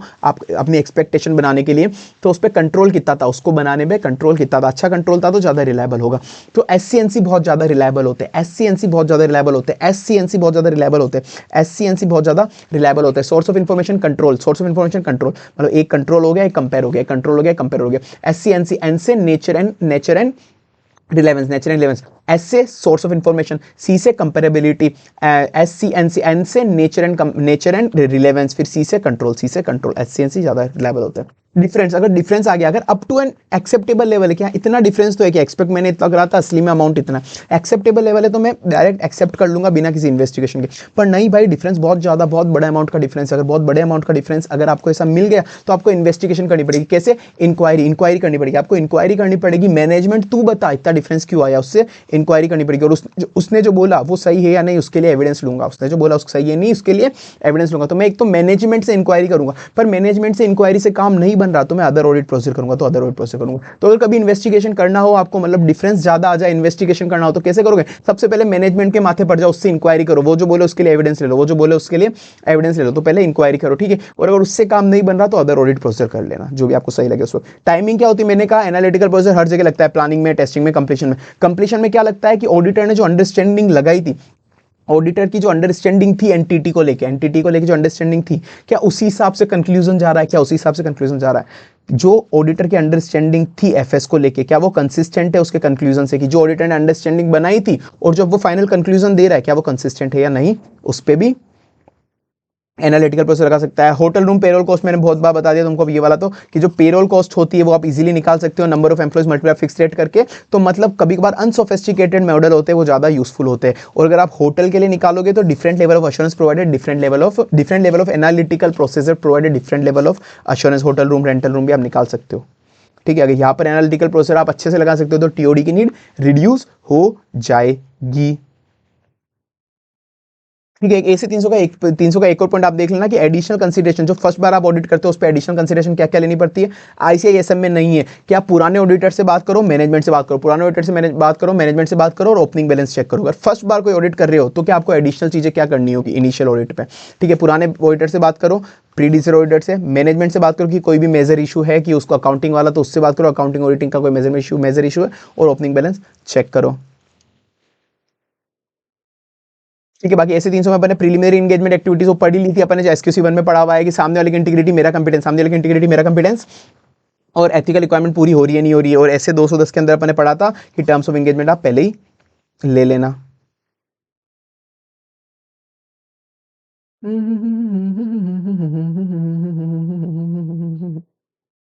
आ जाओ, चलो वापस आ जाओ, वापस आ जाओ। 540 क्या होता है सर, 540 होता है कि sir accounting estimate including fair value accounting estimate वो सही है या नहीं, वो मतलब रीजनेबल है या नहीं, और उनका डिस्क्लोजर मिला नहीं मिला। जो fair value accounting estimate including fair value accounting estimate वो रीजनेबल भी है और उनका डिस्क्लोजर भी सही है, रीजनेबल भी और उनका डिस्क्लोजर भी सही है। क्योंकि जो अवेलेबल डाटा अपने पास होता है उस वक्त एस्टीमेट करते हो वो अनसर्टेन होता है, फ्यूचर में रोमम अराइज हो सकती है। तो अपन को देखना है कि अकाउंटिंग एस्टीमेट वगैरह जो भी है वो रीजनेबल है और प्रॉपर्ली डिस्क्लोज भी है, तो अपन को क्या सही लेना है कि डिस्क्लोजर एज पर एप्लीकेबल एफआरएफ है, जो भी एप्लीकेबल एफआरएफ लगता है इंडेस वगैरह उस हिसाब से डिस्क्लोजर दे दिया है। तो अपन को सही लेना है कि जो डिस्क्लोजर है वो एज पर एप्लीकेबल एफआरएफ दे दिया। और कहीं पे अपन को लग रहा है कि बहुत ज्यादा सिग्निफिकेंट रिस्क है, बहुत ज्यादा सिग्निफिकेंट रिस्क है, तो वहां पर ये भी डिस्क्लोज करो, ये भी डिस्क्लोज करो कि कितनी ज्यादा एस्टिमेशन अनसर्टेनिटी है, कितनी ज्यादा एस्टिमेशन अनसर्टेनिटी। तो अपन को देखना है डिस्क्लोजर एज पर एप्लीकेबल एफआरएफ दे दिया नहीं दे दिया, और कहीं पे सिग्निफिकेंट रिस्क है तो ये भी देखो कि एस्टिमेशन अनसर्टेनिटी थी वो भी डिस्क्लोज कर दी नहीं कर दी। एस्टिमेशन अनसर्टेनिटी सब जगह नहीं होती, कुछ जगह ऐसी होती है कि जहां पर बहुत इजीली डाटा अवेलेबल होता है, डाटा मार्केट में इजीली अवेलेबल है, तो आप एस्टिमेशन अनसर्टेनिटी कम होगी।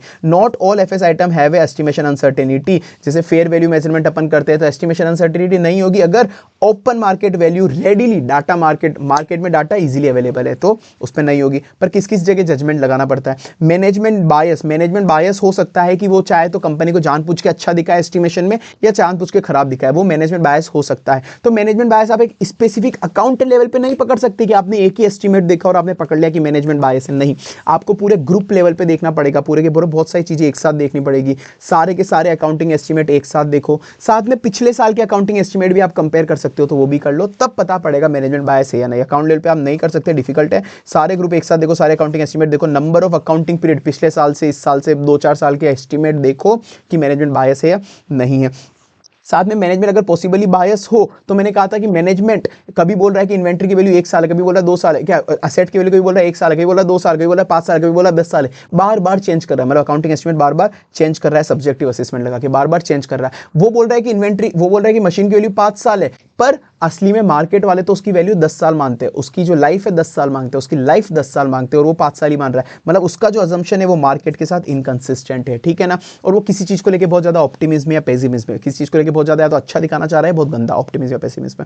तो फिर मैंने बोला था अकाउंटिंग एस्टिमेट के एग्जांपल जो होते हैं बहुत सिंपल होते हैं। बैलेंस शीट याद करो, बैलेंस शीट में करंट असेट होती है, फिक्स असेट होती है, इन्वेस्टमेंट होता है, प्रोविजन होता है। तो करंट असेट के अंदर क्या आता है, दिमाग में क्या आता है अपने, इन्वेंट्री और डेटर, इन्वेंट्री ऑब्सोलीट कितनी होगी, डेटर में कितना डाउटफुल डेट होगा, ठीक है ना। फिर फिक्स असेट आता है, फिक्स असेट के अंदर मैंने कहा था तुमको कितना डेप्रिसिएशन लाइफ लगेगा, मतलब यूजफुल लाइफ कितनी होगी डेप्रिसिएशन के लिए, ठीक है। करंट असेट होगी, फिक्स असेट होगी। अब इन्वेस्टमेंट नहीं है यहाँ पे, सॉरी, ठीक है। फिर अपनी ये होगी बैलेंस शीट की साइड, बैलेंस शीट साइड होगी, ठीक है। अब देखो कि कितनी तुम्हारी लाइबिलिटी साइड में लोन और प्रोविजन आता है, मतलब कोई भी लिटिगेशन के लिए कितनी कॉस्ट आ सकती है, लोन एक तरह से कितनी आपकी फाइनेंशियल ऑब्लिगेशन है, ठीक है। प्रोविजन अगर आपको बनाना है कि आपका इन्वेस्टमेंट कितना गिर सकता है उसका प्रोविजन बना लो, उसका इन्वेस्टमेंट कितना गिर सकता है उसका प्रोविजन बना लो, या वारंटी का प्रोविजन बना लो कि फ्यूचर में आपके पास कितनी प्रोडक्ट लायबिलिटी क्लेम आ सकते हैं, तो ये प्रोविजन हो गया। तो क्या क्या हो गया अपना, करंट असेट के 2 पॉइंट हो गए, डेटर और इन्वेंट्री में। फिक्स असेट का हो गया कि कितनी लाइफ होगी। फिर अपने देख लिया लोन, कभी भी कॉस्ट ऑफ लिटिगेशन आई तो लिटिगेशन की कॉस्ट कितनी हो सकती है। फिर अपन ने प्रोविजन देख लिया, अपन ने प्रोविजन बना लिया, प्रोविजन की वैल्यू ऑफ इन्वेस्टमेंट कितनी गिरने वाली है, वारंटी प्रोविजन कितना है। फेयर वैल्यू अकाउंटिंग एस्टिमेट में मैंने आपको ट्रिक दी थी कि जितने भी इंडेस होते हैं वो लिख लो लाइन वाइज, 102, 103, 105, 2, 3, 5, 9, 15, 2, 3, 5, 9, 15। तो 102 के अंदर होता है शेयर बेस्ड पेमेंट का आपको पता करना है। 103 होता है कि बिजनेस कॉम्बिनेशन में कोई असेट लायबिलिटी आ रही है आपके पास तो उसकी फेयर वैल्यू पता करो। 2 हो गया, 3 हो गया, 5 के अंदर असेट हेल्ड फॉर डिस्पोजल की फेयर वैल्यू पता करो। फिर 9 के अंदर कोई भी कॉम्प्लेक्स फाइनेंशियल इंस्ट्रूमेंट है तो उसकी फेयर वैल्यू पता करो। 115 के अंदर आपने कोई भी रिवेन्यू रिकॉग्नाइज करना हो जब आपने मॉनेटरी कंसीडरेशन नहीं मिला, मॉनेटरी मतलब barter system, without monetary system, monetary consideration, तो उस वक्त फेयर वैल्यू पता करनी है। रिस्क असेसमेंट प्रोसेस, रिस्क को अगर आपको असेस करना है कि अकाउंटिंग एस्टिमेट में रिस्क ज्यादा है या नहीं, अगर आपको केवल असेस करना है अकाउंटिंग एस्टिमेट में, तो सबसे पहले देखो कि एफआरएफ क्या बोलता है, सबसे पहले देखो कि एफआरएफ क्या बोलता है, एफआरएफ की रिक्वायरमेंट क्या, एफआरएफ क्या बोलता है। फिर देखो कि मैनेजमेंट उन ट्रांजेक्शन को कैसे आइडेंटिफाई करिए, उन टीईसी को, ट्रांजेक्शन इवेंट कंडीशन, टीईसी मतलब ट्रांजेक्शन इवेंट कंडीशन। पहले देखो कि एफआरएफ क्या बोलता है, एफआरएफ की रिक्वायरमेंट क्या है अकाउंटिंग एस्टिमेट को लेकर। फिर देखो कि मैनेजमेंट अब उन टीईसी का क्या कर रही है, मैनेजमेंट टीईसी को कैसे आइडेंटिफाई कर रही है। और क्या पिछली बार से इंक्वायरी करो कि क्या उन टीसी में कोई नया चेंजेस आए, क्या कि कोई ट्रांजैक्शन नया हुआ हो, इवेंट कोई नया हुआ हो, ऐसा देखो पहले। तो पहले देखो कि एफआरएफ क्या बोलता है, एप्लीकेबल एफआरएफ क्या बोलता है। फिर मैनेजमेंट असली में क्या कर रही है, एफआरएफ क्या बोलता है, मैनेजमेंट असली में क्या कर रही है, उन टीसी को कैसे आइडेंटिफाई कर रही है। एफआरएफ क्या बोलता है, मैनेजमेंट अब उन टीसी को असली में कैसे आइडेंटिफाई कर रही है जहां पे अकाउंटिंग एस्टिमेट चाहिए। और कोई चेंज आया है क्या, इंक्वायरी करो कि कोई चेंजेस आया है क्या उन ट्रांजैक्शन इवेंट कंडीशन के अंदर कोई चेंजेस आएगा। और एक मैनेजमेंट का एस्टिमेशन मेकिंग प्रोसेस देखो, मैनेजमेंट का एस्टिमेशन मेकिंग प्रोसेस देखो कि मैनेजमेंट कौन सा मेथड और अजम्पशन लगा रही है, मैनेजमेंट कौन सा मेथड और अजम्पशन लगा रही है अकाउंटिंग एस्टिमेशन के लिए, मैनेजमेंट कौन सा मेथड एंड अजम्पशन लगा रही है अकाउंटिंग एस्टिमेट के लिए। क्या आपने एक्सपर्ट को भी रखा है, क्या आपने एक्सपर्ट को भी रखा है क्या अकाउंटिंग एस्टिमेशन में? अपन क्या पूछ रहे हैं मैनेजमेंट से कि आप कौन सा मेथड अजम्पशन लगा रहे हो एस्टिमेशन के लिए, कौन सा मेथड अजम्पशन लगा रहे हो? क्या आपने एक्सपर्ट को भी रखा है क्या आपने एक्सपर्ट को भी रखा है क्या? मेजरमेंट कौन सा मेथड लगा रही है अजम्पशन के लिए, क्या आपने एक्सपर्ट को भी रखा है? अरे तो क्या ही फर्क पड़ गया एक्सपर्ट को रखने से, अनसर्टेनिटी तो भी रहेगी। एस्टिमेशन अनसर्टेनिटी मैनेजमेंट ने कैसे असेस करी, ठीक है ना, तो भी अनसर्टेनिटी तो कैसे रहेगी। कैसे याद करना है इसको? मैनेजमेंट कौन सा मेथड एंड अजम्पशन लगा रही है, मैनेजमेंट कौन सा मेथड एंड अजम्पशन लगा रही है, कौन सा मेथड अजम्पशन लगा रही है एस्टिमेट के लिए। क्या आपने एक्सपर्ट को रखा है, क्या आपने एक्सपर्ट को रखा है क्या? अरे तो भी क्या ही हो गया एक्सपर्ट को रखने से, एस्टिमेशन अनसर्टेनिटी तो भी रहेगी। और एक इस मेथड से फिफ्थ पॉइंट ऑटोमेटिक बनता है कि क्या कोई पिछले साल से कोई मेथड में चेंज है क्या, change in the prior period method, ठीक है ना, और कोई रिलेवेंट कंट्रोल उसके लिए लगाया हो तो ठीक है। अब अपने पढ़ा आपकी इंक्वायरी वाला पॉइंट की इंक्वायरी करो कि टीईसी में कोई चेंज आया है क्या। तो अपन को इंक्वायरी में क्या देखना है, इंक्वायरी में देखना है कि कोई नया टीईसी आया है क्या, या टीईसी में कोई चेंज आया है क्या। या तो कोई नया टीसी आया या फिर टीसी में कोई चेंज आया, या तो कोई नया टीसी आया या टीसी में कोई चेंज आया है, ठीक है ना। टीसी मतलब transaction event condition, transaction event condition, तो या तो न्यू टाइप ऑफ ट्रांजैक्शन हुआ या फिर कोई न्यू टीसी आया, कंडीशन इवेंट हुआ, ट्रांजैक्शन कंडीशन इवेंट, तो क्या तो नया हुआ या फिर चेंज हुआ, या तो नया हुआ या चेंज हुआ है, तो न्यू टीसी आया या फिर चेंज हो गया, या फिर चेंज हो गया, टर्म्स ऑफ ट्रांजैक्शन चेंज हो गया, तो न्यू टीसी हुआ या फिर चेंज हो गया, तो न्यू टीसी हुआ या चेंज हो गया, या तो न्यू टाइप ऑफ ट्रांजैक्शन आया, न्यू कंडीशन इवेंट हुआ या फिर चेंज हो गया, फिर चेंज हो गया, ठीक है। और एक चीज मैनेजमेंट के हाथ में, एक चीज मैनेजमेंट के हाथ में नहीं है, एक चीज मैनेजमेंट के हाथ में, एक चीज गवर्नमेंट के हाथ में। मैनेजमेंट के हाथ में क्या है, अकाउंटिंग पॉलिसी चेंज हो गई, और या फिर गवर्नमेंट के हाथ में क्या, रूल्स रेगुलेशन पॉलिसी वगैरह, तो रेगुलेटरी चेंजेस हो गए, ठीक है ना। तो इंक्वायरी में क्या करना है, कोई टीसी में या तो चेंजेस आया फिर कोई नया आया, एक चीज मैनेजमेंट के हाथ में, एक चीज मैनेजमेंट के हाथ में नहीं है। मैनेजमेंट के हाथ में अकाउंटिंग पॉलिसी पर रेगुलेशन, अदर चेंजेस उसके हाथ में नहीं है। फिर अपन ने अब एक बार रिस्क को असेस कर लिया, उसको रिस्पॉन्ड करना है, इसको रिस्पॉन्ड करना है। तो मैंने कहा था ऊपर वाले पॉइंट से अपना आंसर बनाने 3-4 पॉइंट। तो अपन ने ऊपर क्या पढ़ा था कि एफआरएफ क्या बोलता है, ऊपर वाले पॉइंट में अपन ने पढ़ा था कि एफआरएफ क्या बोलता है। एफआरएफ वाला पॉइंट एक यहाँ पे हो गया कि एफआरएफ क्या बोलता है, तो यहाँ पे कि क्या मैनेजमेंट उस एफआरएफ को फॉलो कर रही है या नहीं कर रही। फिर अपन ने ऊपर इंक्वायरी करी थी, अपन ने ऊपर देखा था कि इंक्वायरी के अंदर देखा था कि मैनेजमेंट कौन सा मेथड अजम्पशन लगा रही है, मैनेजमेंट कौन सा मेथड और अजम्पशन लगा रही है। अपन इंक्वायरी करी थी कौन सा मेथड और अजम्पशन लगा रही है, तो ये मेथड और अजम्पशन, मेथड और अजम्पशन लगा रही है। तो उसी से आंसर बनेगा फर्दर ऑडिट प्रोसीजर का। जब भी अपन को मिल जाए कि रिस्क है तो फर्दर ऑडिट प्रोसीजर कैसे लगाने, उसी से बनेगा। तो अपन ने पढ़ा था एफआरएफ वाला पॉइंट पढ़ा था कि क्या एफआरएफ क्या बोलता है, तो क्या एफआरएफ जो भी बोलता है मैनेजमेंट उससे अप्लाई कर रही है क्या, अप्लाई कर रही है क्या। जो भी मैनेजमेंट ने मेथड अजम्पशन लगाया, मेथड अजम्पशन लगाया, मेथड अजम्पशन लगाया, वो सही लगाए है और कंसिस्टेंटली लगाए, सही लगाए है और कंसिस्टेंटली लगाए। मेथड जो भी लगाया वो सही लगाया, मतलब अप्रोप्रिएटली लगाए, कंसिस्टेंटली लगाए, कोई भी चेंज नहीं करा, कोई भी चेंज नहीं करा उन मेथड में, ठीक है। मेथड कंसिस्टेंटली लगाए। तो method assumption, method assumption, method assumption, तो मेथड अप्रोप्रिएट है, अजम्पशन रीजनेबल है, मेथड अप्रोप्रिएट है, अजम्पशन रीजनेबल है। तो अपने ऊपर वाले आंसर से अपन ने पॉइंट बना लिए, ठीक है ना। मेथड अजम्पशन, मेथड अजम्पशन कोई चेंज नहीं हुआ, कंसिस्टेंट है, और चेंज हुआ है तो अप्रोप्रिएट है, कंसिस्टेंट है मेथड, और कोई चेंज हुआ है तो अप्रोप्रिएट है। और जो एफआरएफ बोलता है वो क्या मैनेजमेंट ने यहाँ पे लगाया है क्या, ठीक है। और मेथड अप्रोप्रिएट है, अजम्पशन रीजनेबल है। और 2 पॉइंट अगर फिर भी और अलग से याद करने हैं, और एक और पॉइंट था कि फर्दर ऑडिट प्रोसीजर का मतलब क्या होता है। फर्दर ऑडिट प्रोसीजर का मतलब ही होता है टेस्ट ऑफ कंट्रोल लगाना और सब्सटेंटिव लगाना, टेस्ट ऑफ कंट्रोल लगाना, सब्सटेंटिव लगाना। तो ये वही है कि टेस्ट करो इफेक्टिवनेस ऑफ कंट्रोल, मतलब टेस्ट ऑफ कंट्रोल लगाओ और सब्सटेंटिव लगाओ, और सब्सटेंटिव लगाओ और सब्सटेंटिव लगाओ। और 2 पॉइंट ही बचे, अगर 2 पॉइंट और देखने हैं तो कि सब्सिक्वेंट इवेंट देख लो कि event occurring up to date of audit report की, वहां तक अकाउंटिंग एस्टिमेट सही है तुम्हारे बिल्कुल, और तुमको एक रेंज डेवलप कर लो, या तो at a point of time range point estimate बता लो, ऑडिटर अपनी एक रेंज डेवलप कर लेगा, तो पॉइंट एस्टिमेट बना लेगा कि उसके हिसाब से कितना एस्टिमेट होना चाहिए, या फिर एक रेंज बना लेगा कि उसके हिसाब से किसका एस्टिमेट होना चाहिए। और रेंज बनाओ तो नेरो बनाना, नेरो बनाना, ज्यादा वाइड मत बना लेना। अगर सिग्निफिकेंट रिस्क मिले, कभी उसको सिग्निफिकेंट रिस्क मिले कि यार बहुत ही ज्यादा सिग्निफिकेंट रिस्क है, बहुत ज्यादा एस्टिमेशन अनसर्टेनिटी है, तो उस केस में उसको देखना है कि जब इतने सारे अल्टरनेटिव अजम्पशन थे, जब इतनी सिग्निफिकेंट रिस्क है तो इतने सारे अल्टरनेटिव अजम्पशन थे कि मैनेजमेंट इससे भी निकाल सकती थी डाटा, इससे भी अजम्पशन ले सकती, इससे भी एस्टिमेट निकाल सकती थी, इससे भी, इससे भी, इससे भी, इतने सारे ऑप्शन थे, इतने सारे ऑप्शन थे, तो मैनेजमेंट ने यही अजम्पशन क्यों चूज करा। जब इतने सारे अल्टरनेटिव थे तो मैनेजमेंट ने यही अजम्पशन क्यों चूज करा, क्या वो रीजनेबल है। जब इतने सारे अल्टरनेटिव अजम्पशन थे तो यही अजम्पशन क्यों चूज करा, क्या वो रीजनेबल है। तो इतने सारे अल्टरनेटिव अजम्पशन में पहले देखेंगे कि मैनेजमेंट ने इतनी सारी सिग्निफिकेंट रिस्क है तो मैनेजमेंट ने इतने सारे अल्टरनेटिव अजम्पशन को क्यों रिजेक्ट करा, इतने सारे अल्टरनेटिव अजम्पशन को क्यों रिजेक्ट करा, और जो अजम्पशन चूज करा क्या वो रीजनेबल है। तो जब बहुत ज्यादा सिग्निफिकेंट रिस्क हो तो मैनेजमेंट से पूछेंगे, मैनेजमेंट से पूछेंगे भाई इतने सारे अल्टरनेटिव अजम्पशन थे तो तूने यही क्यों चूज करा, यही अजम्पशन क्यों चूज करा, क्या इसमें अनसर्टेनिटी नहीं है, क्या इसमें अनसर्टेनिटी नहीं है, क्या इसमें अनसर्टेनिटी नहीं है? भाई इसमें भी अनसर्टेनिटी है। मुझे तो लग रहा है तू करना ही नहीं चाहती, मुझे तो लग रहा है तू करना ही नहीं चाहती। मतलब मैनेजमेंट का intent and ability, intent to carry out the specific course and ability, intent and मतलब मुझे लग रहा है तू करना ही नहीं चाहती।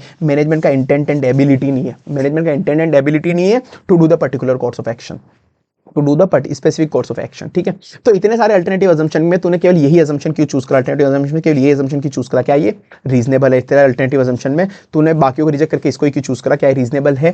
कि क्या इसमें अनसर्टेनिटी नहीं है? क्या इसमें एस्टिमेशन अनसर्टेनिटी है? भाई इसमें भी है, मुझे लग रहा है तू करना ही नहीं चाहती, मतलब इंटेंट एंड एबिलिटी नहीं है।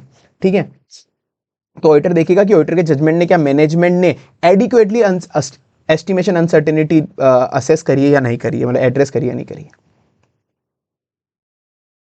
अब कौन कौन से एस्टीमेट जिसमें लोअर रोमम होता है, कौन कौन से एस्टीमेट जिसमें हायर रोमम होता है? किसी किसी एस्टीमेट के अंदर लोअर रोमम होता है, किसी किसी एस्टीमेट के अंदर हायर रोमम होता है, अपन अब वो देखेंगे। ठीक है ना। तो भाई साहब मैंने बोला था कि अगर आपके पास, अगर एफआरएफ, अगर आपको कोई काम बहुत ज्यादा रूटीन में कॉम्प्लेक्स नेचर में करना पड़ रहा है, मैंने क्या बोला था? अगर आपको कोई काम बार बार रूटीन में करना पड़ रहा है, कोई कॉम्प्लेक्स काम, कोई भी कॉम्प्लेक्स काम है, कोई भी कॉम्प्लेक्स काम है जो आपको बार बार रूटीन में करना पड़ रहा है, कोई भी कॉम्प्लेक्स काम है जो आपको बार बार रूटीन में करना पड़ रहा है, कि इंडेस 109 बोलता है कि बार बार फाइनेंशियल इंस्ट्रूमेंट की वैल्यू कैलकुलेट करो, बहुत कॉम्प्लेक्स काम है, बहुत ज्यादा रूटीन में रोज करना पड़ रहा है, तो आप क्या करो? जो इंडेस 109 जो बोलता है ना एफआरएफ, तो उस एफआरएफ के हिसाब से कोई वेल नोन मॉडल बना लो, वेल नोन सॉफ्टवेयर बना लो, मतलब वेल नोन सॉफ्टवेयर मतलब मॉडल बना लो, सॉफ्टवेयर मतलब मॉडल बना लो, वेल नोन सॉफ्टवेयर मॉडल बना लो। अब आपके पास जो डाटा होगा ना, अवेलेबल डाटा, उस डाटा को उसमें डालो, वो सॉफ्टवेयर ऑटोमेटिक कैलकुलेशन कर देगा, वो सॉफ्टवेयर ऑटोमेटिक कैलकुलेशन कर देगा। मतलब अगर आपको कोई कॉम्प्लेक्स काम, लाइक इंडेक्स 109 की कैलकुलेशन बार बार करनी पड़ रही है कि उसकी वैल्यू क्या आएगी, वैल्यू क्या आएगी, अगर आपको कोई कॉम्प्लेक्स काम बार बार करना पड़ रहा है, रूटीन नेचर में करना पड़ रहा है, कोई कॉम्प्लेक्स काम बार बार रूटीन नेचर में करना पड़ रहा है, तो उस एफआरएफ के हिसाब से, उस एफआरएफ के हिसाब से एक वेल नोन सॉफ्टवेयर बना लो, एक वेल नोन मॉडल बना लो, वेल नोन सॉफ्टवेयर मॉडल बना लो उस एफआरएफ के हिसाब से। फिर आपके पास जो रेडिली अवेलेबल डाटा होगा, जो डाटा होगा उसमें डालो, सॉफ्टवेयर ऑटोमेटिक कैलकुलेशन कर लेगा, सॉफ्टवेयर ऑटोमेटिक कैलकुलेशन कर लेगा, कर लेगा। जा जा जा भाई, आजा भाई, हमारा मैराथन चल रहा है, टाइम नहीं है हमारे पास, इतना मत हो। हाँ, अगर आपको कोई कॉम्प्लेक्स काम बार बार रूटीन नेचर में करना पड़ रहा है, कॉम्प्लेक्स काम बार बार रूटीन नेचर में करना पड़ रहा है, मतलब आपका बिजनेस या तो कॉम्प्लेक्स नहीं है, नॉट कॉम्प्लेक्स, या फिर आपके लिए जो चीज आप कर रहे हो अकाउंटिंग एस्टीमेट, वो फ्रीक्वेंटली आप रूटीन नेचर में, रूटीन ट्रांजेक्शन में रोज करते हो, हर रोज करते हो, तो कोई आपको यहाँ पे मैं समझाने के लिए कुछ और बोलूंगा, मतलब समझाने के लिए असली में और कुछ होगा, पर याद कराने के लिए मैं और कुछ बोल सकता हूँ। ठीक है ना। तो अगर कोई कॉम्प्लेक्स काम, मतलब बिजनेस कॉम्प्लेक्स नहीं है, रूटीन में आप कर रहे हो, कोई कॉम्प्लेक्स काम अगर आप रूटीन में कर रहे हो, रूटीन ट्रांजेक्शन है, तो आप क्या करो? उस एफआरएफ के हिसाब से, कोई एफआरएफ के हिसाब से एक वेल नोन मॉडल बना दो एफआरएफ के हिसाब से, कि एफआरएफ कोई चीज बताता है, मेथड ऑफ मेजरमेंट एफआरएफ बताता है जो बहुत सिंपल है। ठीक है, एक वेल नोन मॉडल बना दो, वेल नोन सॉफ्टवेयर बना दो, well known model generally accepted already available है, मॉडल जो है ना, मॉडल वो वेल नोन और जनरली एक्सेप्टेड ऑलरेडी अवेलेबल है। आप उसमें रेडिली अवेलेबल डाटा डाल दो, अपना रेडिली अवेलेबल डाटा डाल दो, वो ऑटोमेटिक कैलकुलेशन कर देगा कि data readily available already market में अवेलेबल है। ठीक है ना। किस किस जगह एस्टिमेशन अनसर्टेनिटी ज्यादा होती है? भाई साहब मेरे पास जो चीज है ना, मेरे पास जो चीज है, मेरे को जो कैलकुलेशन करनी है, एस्टिमेट करनी है, उसकी कोई रिकॉग्नाइज टेक्निक ही नहीं है, उसकी कोई रिकॉग्नाइज टेक्निक ही नहीं है। क्योंकि उसकी कोई रिकॉग्नाइज टेक्निक नहीं है, तो मुझे खुद का एक कॉम्प्लेक्स स्पेशलाइज सॉफ्टवेयर मॉडल बनाना पड़ा, क्योंकि उसकी कोई मार्केट में मेरे को जो एस्टिमेट लेना है, उस वो इतना ज्यादा कॉम्प्लेक्स एस्टिमेट है कि उसका कोई रिकॉग्नाइज टेक्निक मार्केट में है ही नहीं, रिकॉग्नाइज टेक्निक मार्केट में है ही नहीं, इसलिए मुझे खुद का एक एंटिटी को, खुद का एक बहुत ज्यादा स्पेशलाइज सॉफ्टवेयर बनाना पड़ा, बहुत ज्यादा स्पेशलाइज सॉफ्टवेयर बनाना पड़ा। इससे अच्छा तो है मैं पिछले साल जैसे जजमेंट ही ले लेता, इससे अच्छा तो है सॉफ्टवेयर अगर बनाने से अच्छा मैं पिछले साल जैसे एक नॉर्मल जजमेंट ही ले लेता, एक जजमेंट ही ले लेता। वो बात अलग है कि पिछले साल का रिजल्ट, पिछले साल का रिजल्ट भी गलत ही आया था, पिछले साल का रिजल्ट भी गलत ही आया था। तो जो आप कैलकुलेट कर रहे हो वो आप मार्केट में रिकॉग्नाइज मेजरमेंट टेक्निक के हिसाब से नहीं कर रहे हैं, मार्केट में जो रिकॉग्नाइज मेजरमेंट टेक्निक के हिसाब से नहीं कर रहे हैं। तो मैंने क्या बोला? मार्केट में रिकॉग्नाइज मेजरमेंट टेक्निक नहीं है, इसलिए एंटिटी को खुद का एक मॉडल बनाना पड़ा, स्पेशलाइज मॉडल। तो एंटिटी को खुद का एक एंटिटी डेवलप स्पेशलाइज मॉडल बनाना पड़ा, क्योंकि मार्केट में रिकॉग्नाइज मेजरमेंट टेक्निक नहीं है, तो मुझे एक स्पेशलाइज टेक्निक मॉडल बनाना पड़ा, मुझे एक स्पेशलाइज एंटिटी मॉडल बनाना पड़ा। इससे अच्छा तो मैं पिछली बार की तरह जजमेंट ही ले लेता, वो बात अलग है, पिछली बार का जजमेंट भी गलत ही आया था, तो जजमेंट ले लेता, वो बात अलग है, पिछली साल का रिजल्ट भी गलत ही आया था, कि प्रायर पीरियड में जो एस्टिमेट लिया था उसका एक्चुअल आउटकम गलत आया। और जजमेंट, अगर कोई भी ऐसा एस्टिमेशन है जो जजमेंट पे डिपेंड करता है कि फ्यूचर में क्या होने वाला है, पेंडिंग लिटिगेशन जैसे, तो वो हाई रोमम बोला होगा। एक पॉइंट अलग से याद कर सकते हैं अपन कि डेरिवेटिव, कोई कॉम्प्लेक्स डेरिवेटिव फाइनेंशियल इंस्ट्रूमेंट जो पब्लिकली ट्रेड नहीं हो रहा। क्योंकि ऑडिटर है, ऑडिटर को पिछले साल का अकाउंटिंग एस्टीमेट भी चेक करना पड़ेगा कि पिछले साल का जो अकाउंटिंग एस्टीमेट भी चेक करना पड़ेगा। मैनेजमेंट मना नहीं कर सकती। क्यों वो चेक करेगा? क्योंकि उसको पता पड़ेगा कि पिछले साल जो अकाउंटिंग एस्टीमेट लिया वो इस बार सही हुआ नहीं हुआ, क्योंकि पिछले साल एस्टीमेट कुछ और लिया था कि 20% प्रोविजन फॉर डाउटफुल डेट बनाएगा। इस साल जो एस्टीमेट लिया असली में 60% बेड डेप्ट हो गया, मतलब इस साल जो एक्चुअल में हुआ वो 60% हो गया डाउटफुल डेट, मतलब बेड डेप्ट। तो उसको पता पड़ गया जब पिछले साल का तेरा इफेक्टिव नहीं है, पिछले साल का एस्टिमेशन तेरा इफेक्टिव नहीं है, तो इस साल का भी इफेक्टिव नहीं होगा, इस साल का भी इफेक्टिव नहीं होगा। या फिर पिछले साल जो एस्टिमेशन लिया, हो सकता है इस साल उसको री एस्टिमेट करना हो, इस साल उसको री एस्टिमेट करना हो। पिछले साल 20% कुछ प्रोविजन बनाया, इस साल उसको 40% प्रोविजन करना हो, कोई ऐसा नया आउटकम हो गया हो, ठीक है। और कोई एस्टिमेशन अनसर्टेनिटी है तो उसको डिस्क्लोज करना पड़ता है, एस्टिमेशन अनसर्टेनिटी को डिस्क्लोज करना पड़ता है कि पिछले साल जो आउटकम लिया था वो तेरा इफेक्टिव था या नहीं। इस बार हो सकता है कि उसको री एस्टिमेट करना पड़े और जो एस्टिमेशन अनसर्टेनिटी था वो उसको एफएस में डिस्क्लोज करना पड़ेगा, एस्टिमेशन अनसर्टेनिटी को एफएस में डिस्क्लोज रखना पड़ेगा। और आपको हमेशा देखना है कि मैनेजमेंट कभी भी बायस ना हो, इसलिए आपको प्रोफेशनल स्केप्टिसिज्म रखना है, ठीक है। अगर मैनेजमेंट मना कर देगी हम तेरे को पिछले साल का डाटा नहीं चेक करने देंगे क्योंकि तू ऑडिट इस साल की कर रहा है, तो उसको बोलना भाई तू और तेरा एस्टिमेशन दोनों बहुत गंदे, बिल्कुल इफेक्टिव नहीं है। तू और तेरा एस्टिमेशन दोनों बहुत गंदे, बिल्कुल इफेक्टिव नहीं है। तू और तेरा एस्टिमेशन दोनों बहुत गंदे, दोनों बिल्कुल इफेक्टिव नहीं है। तू और तेरा एस्टिमेशन दोनों बहुत गंदे, बिल्कुल इफेक्टिव नहीं है।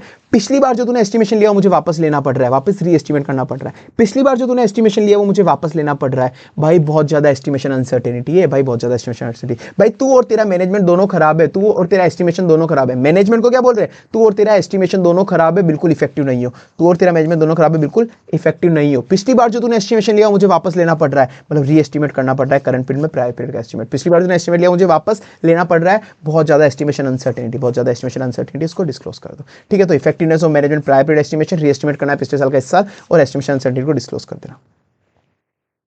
ऐसे 600 का मैराथन सर अब using the work of another auditor, जब सब्सिडरी ब्रांच जेवी वगैरह इनके ऑडिटर का काम अपन यूज में लेते हैं। क्यों? क्योंकि अपन प्रिंसिपल ऑडिटर है, अपन कंसोलिडेशन के ऑडिटर है, तो अपने जो अपन जिस सीएफएस की ऑडिट कर रहा है उसमें उन सबका फाइनेंशियल इंफॉर्मेशन भी मिला हुआ है, जुड़ा हुआ है, क्योंकि वो कंसोलिडेटेड है, तो उस पर लगेगा। ये नहीं लगेगा जॉइंट ऑडिटर के केस में। कुछ भी हो मैं अदर ऑडिटर का काम यूज में लूंगा, माना उनके काम पे मैं रिलाई कर सकता हूं अगर वो चार्टर्ड अकाउंटेंट है, पर फाइनल रिस्पॉन्सिबिलिटी हमेशा मेरी ही रहेगी ऑडिटर का ओपिनियन देने की। मैं उनके काम पे रिलाई कर सकता हूं, वैसे जनरली उनके काम पे रिलाई कर सकता हूं, बट मुझे नॉर्मल एक skill and due care, normal एक स्किल एंड केयर, थोड़ा बहुत स्किल और केयरफुल रहना पड़ेगा उनके काम को यूज करते वक्त, क्योंकि मैं उनके काम में भरोसा कर रहा हूं, तो मुझे स्किल केयरफुल रहना पड़ेगा। साथ में मेरे पास कोई ऐसा रीजन नहीं होना चाहिए, I am not aware of any reason कि मैं उनके काम पे भरोसा ना करूं, मतलब उनकी कोई मुझे गलती नहीं मिली है तब तक मैं उन पर भरोसा कर सकता हूं। रिपोर्टिंग कंसिडरेशन में तुमको देखना है कि अगर तुम्हारे ऊपर लिमिटेशन ऑफ स्कोप डाल दिया, तुमको मना कर दिया कि तुम अदर ऑडिटर से रिपोर्ट नहीं ले सकते, या फिर उनकी सब्सिडरी ऑडिटेड ही नहीं है, या फिर ऑडिटेड है पर तुमको लग रहा है उनकी सब्सिडरी गलत तरीके से ऑडिट हुई, और तुमको तुम्हारे ऑडिट प्रोसेसर भी नहीं लगाने दे रहे वो, मतलब कुल मिला के तुमको उनकी सब्सिडरी जेवी वगैरह की ऑडिट पे भरोसा नहीं है, या फिर वो ऑडिटेड है ही नहीं, तुमको तुम्हारे प्रोसेसर भी उनकी सब्सिडरी पे नहीं लगाने दे रहे, तो मतलब तुमको लिमिटेशन ऑफ स्कोप हो गया। इस केस के अंदर तुमको तुम्हारी रिपोर्ट मॉडिफाई करनी पड़ेगी। अगर तुम्हारे स्कोप में लिमिटेशन हो गया तो और तुम अदर ऑडिटर का वर्क यूज नहीं ले पा रहे हो, तुम तुम्हारे ऑडिट प्रोसेसर भी सब्सिडरी पे नहीं कर पा रहे हो, तो तुमको क्वालिफाइड या डिस्क्लेमर ओपिनियन देना पड़ेगा। और कभी अगर ऐसा हुआ कि अदर ऑडिटर ने रिपोर्ट मॉडिफाइड रिपोर्ट इशू कर दी, अदर ऑडिटर ने मॉडिफाइड रिपोर्ट इशू कर दी, ठीक है ना, तो अब तुमको देखना पड़ेगा कि क्या वो जो अदर ऑडिटर ने रिपोर्ट मॉडिफाइड रिपोर्ट इशू करी है, क्या वो तुम्हारे सीएफएस पे क्या इंपैक्ट दे रही है, सीएफएस पे क्या इंपैक्ट दे रही है। उस हिसाब से हो सकता है कि शायद उस हिसाब से हो सकता है कि शायद मुझे मेरी रिपोर्ट भी मॉडिफाई करनी पड़ेगी, अगर वो मटेरियल हुई, अगर मेरे लिए मटेरियल हुई, तो मुझे देखना पड़ेगा कि उसने जो रिपोर्ट मॉडिफाई करी है, तो मैं कंसीडर करूंगा कि उसने क्यों उसकी मॉडिफाई करी है, सब्जेक्ट मैटर क्या उसने मॉडिफाई क्यों करी, उसका नेचर एंड सिग्निफिकेंस, ठीक है। तो हो सकता है कि प्रिंसिपल ऑडिटर को भी मॉडिफिकेशन अपनी रिपोर्ट में देना पड़े, हो सकता है ऐसा। डिवीजन ऑफ रिस्पॉन्सिबिलिटी कि अदर ऑडिटर के काम के लिए केवल अदर ऑडिटर ही रिस्पॉन्सिबल होगा। हाँ, अदर ऑडिटर के काम के लिए खुद के लिए रिस्पॉन्सिबल होगा, मैं अदर ऑडिटर के काम के लिए रिस्पॉन्सिबल नहीं होगा, मतलब प्रिंसिपल ऑडिटर उसके काम के लिए रिस्पॉन्सिबल नहीं होगा। तो आप अपनी ऑडिट रिपोर्ट में, मतलब प्रिंसिपल अपनी ऑडिट रिपोर्ट के अंदर स्पेसिफाई कर देगा कि इतना काम, एक्सटेंट ऑफ फाइनेंशियल इंफॉर्मेशन की, इतनी फाइनेंशियल इंफॉर्मेशन अदर ऑडिटर ने ऑडिट करी है, अदर ऑडिटर ने ऑडिट करी है, ठीक है ना।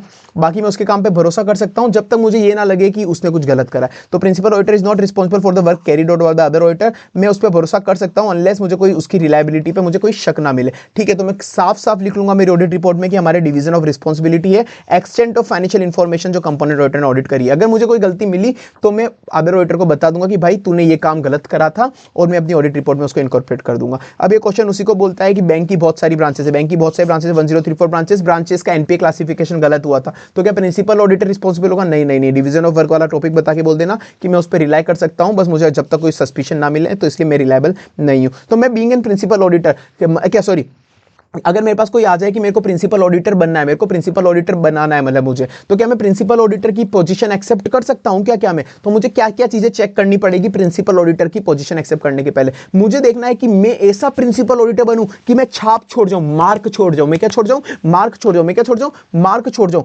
Materiality additional procedure risk रोमम, materiality additional procedure रोमम knowledge, materiality additional procedure रोमम knowledge, materiality additional procedure रोमम knowledge, materiality additional procedure रोमम knowledge, materiality additional procedure रोमम knowledge, materiality additional procedure रोमम knowledge, materiality additional procedure रोमम knowledge, materiality additional procedure रोमम knowledge, materiality additional procedure रोमम knowledge, materiality additional procedure रोमम knowledge, materiality additional procedure रोमम knowledge, materiality additional procedure रोमम knowledge.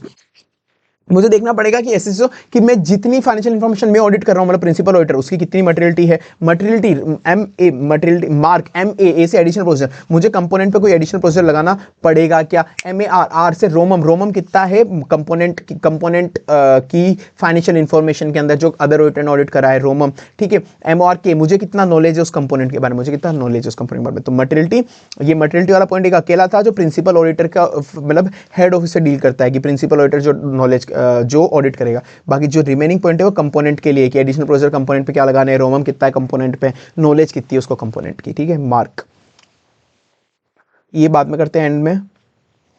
Principal auditor को अपने documentation में क्या क्या लेना है, principal auditor को अपने documentation में इंक्लूड करना है, बहुत बेसिक चीज है कि कौन कौन से कंपोनेंट उसने ऑडिट नहीं करे, मतलब जो अदर ऑडिटर ने ऑडिट करे, और उन कंपोनेंट पे उसने खुद ने प्रिंसिपल ऑडिटर ने क्या ऑडिट प्रोसीजर लगाए और अदर ऑडिटर ने क्या ऑडिट प्रोसीजर लगाए, ठीक है। तो कौन कौन से कंपोनेंट उसने ऑडिट नहीं करे जो अदर ऑडिटर ने करे, और उस पे उसने क्या ऑडिट प्रोसीजर लगाए और अदर ऑडिटर ने उस पर क्या ऑडिट प्रोसीजर लगाए। तो कौन कौन से कंपोनेंट है जो अदर ऑडिटर ने ऑडिट करे, उस पे उसने क्या प्रोसीजर लगाया और अदर ऑडिटर ने उस पर क्या प्रोसीजर लगाया, ठीक है। तो प्रोसीजर परफॉर्म एंड कंक्लूजन, जो मैंने उस पर क्या प्रोसीजर लगाया प्रिंसिपल ऑडिटर ने और अदर ऑडिटर ने उस पर क्या प्रोसीजर लगाया, उसकी रिटर्न समरी, ठीक है ना। तो ये मुझे डॉक्यूमेंट करने, क्या डॉक्यूमेंट नहीं करने, जब मुझे पता है कि अदर ऑडिटर बिल्कुल क्वालिटी कंट्रोल के हिसाब से, क्वालिटी कंट्रोल पॉलिसीज के हिसाब से अच्छे से काम कर रहा है, तो मैं मेरे प्रोसीजर लिमिट कर दूंगा, मैं उस पर कम प्रोसीजर लगाऊंगा, मैं कंपोनेंट पे कम प्रोसीजर लगाऊंगा। तो मुझे डॉक्यूमेंट नहीं करना कि मैंने कम प्रोसीजर क्यों लगाया, reason of why limiting the procedure when, जब मुझे साई मिल गया था कि जो अदर ऑडिटर है वो क्वालिटी कंट्रोल पॉलिसी फॉलो कर रहा है। तो क्या डॉक्यूमेंट करना है कि कौन कौन से कंपोनेंट मैंने ऑडिट नहीं करे और उस पर मैंने क्या प्रोसीजर लगाया और अदर ऑडिटर ने क्या प्रोसीजर लगाया, और मुझे क्या डॉक्यूमेंट नहीं करना कि मैंने उस पर कम प्रोसीजर क्यों करे। और अगर अदर ऑडिटर ने मॉडिफाइड रिपोर्ट दी थी, अदर ऑडिटर ने मॉडिफाइड रिपोर्ट दी थी, तो मैंने उस मॉडिफाइड रिपोर्ट से कैसे डील करा, how he has been deal with the qualification and adverse remark, तो मुझे ये डॉक्यूमेंट करना पड़ेगा। कोऑर्डिनेशन इन सफिशिएंट लाइजनिंग, मुझे और अदर ऑडिटर को प्रॉपर्ली कोऑर्डिनेशन करना है। मैं टाइमली उसको रिटर्न में कम्युनिकेशन लिख के दूं, टाइमली उसको रिटर्न में कम्युनिकेशन लिख के दूं, रिटर्न में कम्युनिकेशन उसको एक रिटर्न में टाइमली उसको कम्युनिकेशन लिख के दूं, और साथ में उसको लिख के दूं कि भाई ये टाइम टेबल है, इसको फॉलो कर, भाई ये यहाँ पर क्वेश्चन, और भाई इस क्वेश्चनरी को रिस्पॉन्ड दे। मैं क्या लिख के दूंगा उसको, टाइमली रिटर्न में कम्युनिकेशन लिख के दूंगा कि भाई इस टाइम टेबल को फॉलो कर, मेरे को क्वेश्चनरी का जवाब दे, मेरे को क्वेश्चन का जवाब दे। मुझे कोई भी ऐसा मटेरियल फैक्ट मिला जो उसकी अटेंशन में लाना चाहिए, तो मैं उसको एडवाइस करूंगा और उसके इमीडिएट उसके अटेंशन में लाऊंगा, उसको एडवाइस करके उसके इमीडिएट अटेंशन में लाऊंगा। तो मैं उसको रिटर्न कम्युनिकेशन दूंगा, कि भाई टाइम टेबल को फॉलो कर, मेरी क्वेश्चनरी का जवाब दे, टाइम टेबल को फॉलो कर, मेरी क्वेश्चनरी का जवाब दे, ठीक है ना, ये बोलूंगा।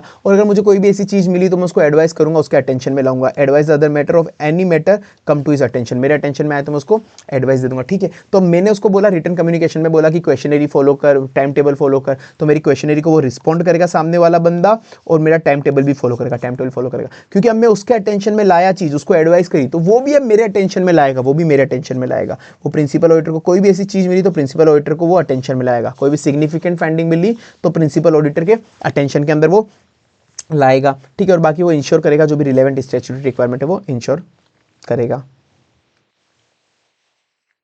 ठीक है। अब ऊपर आ जाओ। हाँ, ये वाला टॉपिक, इस वाले टॉपिक के अंदर मैंने कहा था कि तुमको generally being an principal auditor तुम उसके ऊपर रिलाई कर सकते हो कि हाँ ठीक है, अगर वो बंदा सीए चार्टर्ड अकाउंटेंट है तो उस पर रिलाई कर सकते हो, पर अगर उसकी कंपिटेंसी देखनी पड़ेगी जब वो सीए ना हो। साथ में तुम्हारे पास राइट होता है, तुम वहां पर जाके तुम्हारे पास राइट है, तुम वहां पर विजिट कर सकते हो कंपोनेंट को और बुक्स ऑफ अकाउंट चेक कर सकते हो। अगर तुमको नेसेसरी लगा ऐसा करना तो कर सकते हो, बाकी तुम उस पर रिलाई कर सकते हो। फर्स्ट पॉइंट यही बोलता है, ठीक है, उसकी कंपिटेंसी चेक कर लेना अगर वो सीए ना हो, थर्ड पॉइंट बाद में पढ़ेंगे, उसको कुछ चीजों के लिए एडवाइस करना होता है। किस किन चीजों के लिए एडवाइस करना होता है, अपन को देखना होता है कि उसका वर्क अपने लिए सफिशिएंट है या नहीं। अपन को साई लेना पड़ेगा कि उसका वर्क अपने लिए एडिक्वेट है या नहीं, उसका वर्क एडिक्वेट है नहीं, इसलिए उसको एडवाइस करो। किन किन चीजों के लिए एडवाइस करो, आईटीएस है कि आई से मतलब identification of inter component transaction, उसको बोलेंगे, अदर ऑडिटर को बोलेंगे कि भाई तू इंटर कंपोनेंट ट्रांजैक्शन को आइडेंटिफाई कर। टी से टाइम टेबल फॉलो कर जो मैंने इशू करा है।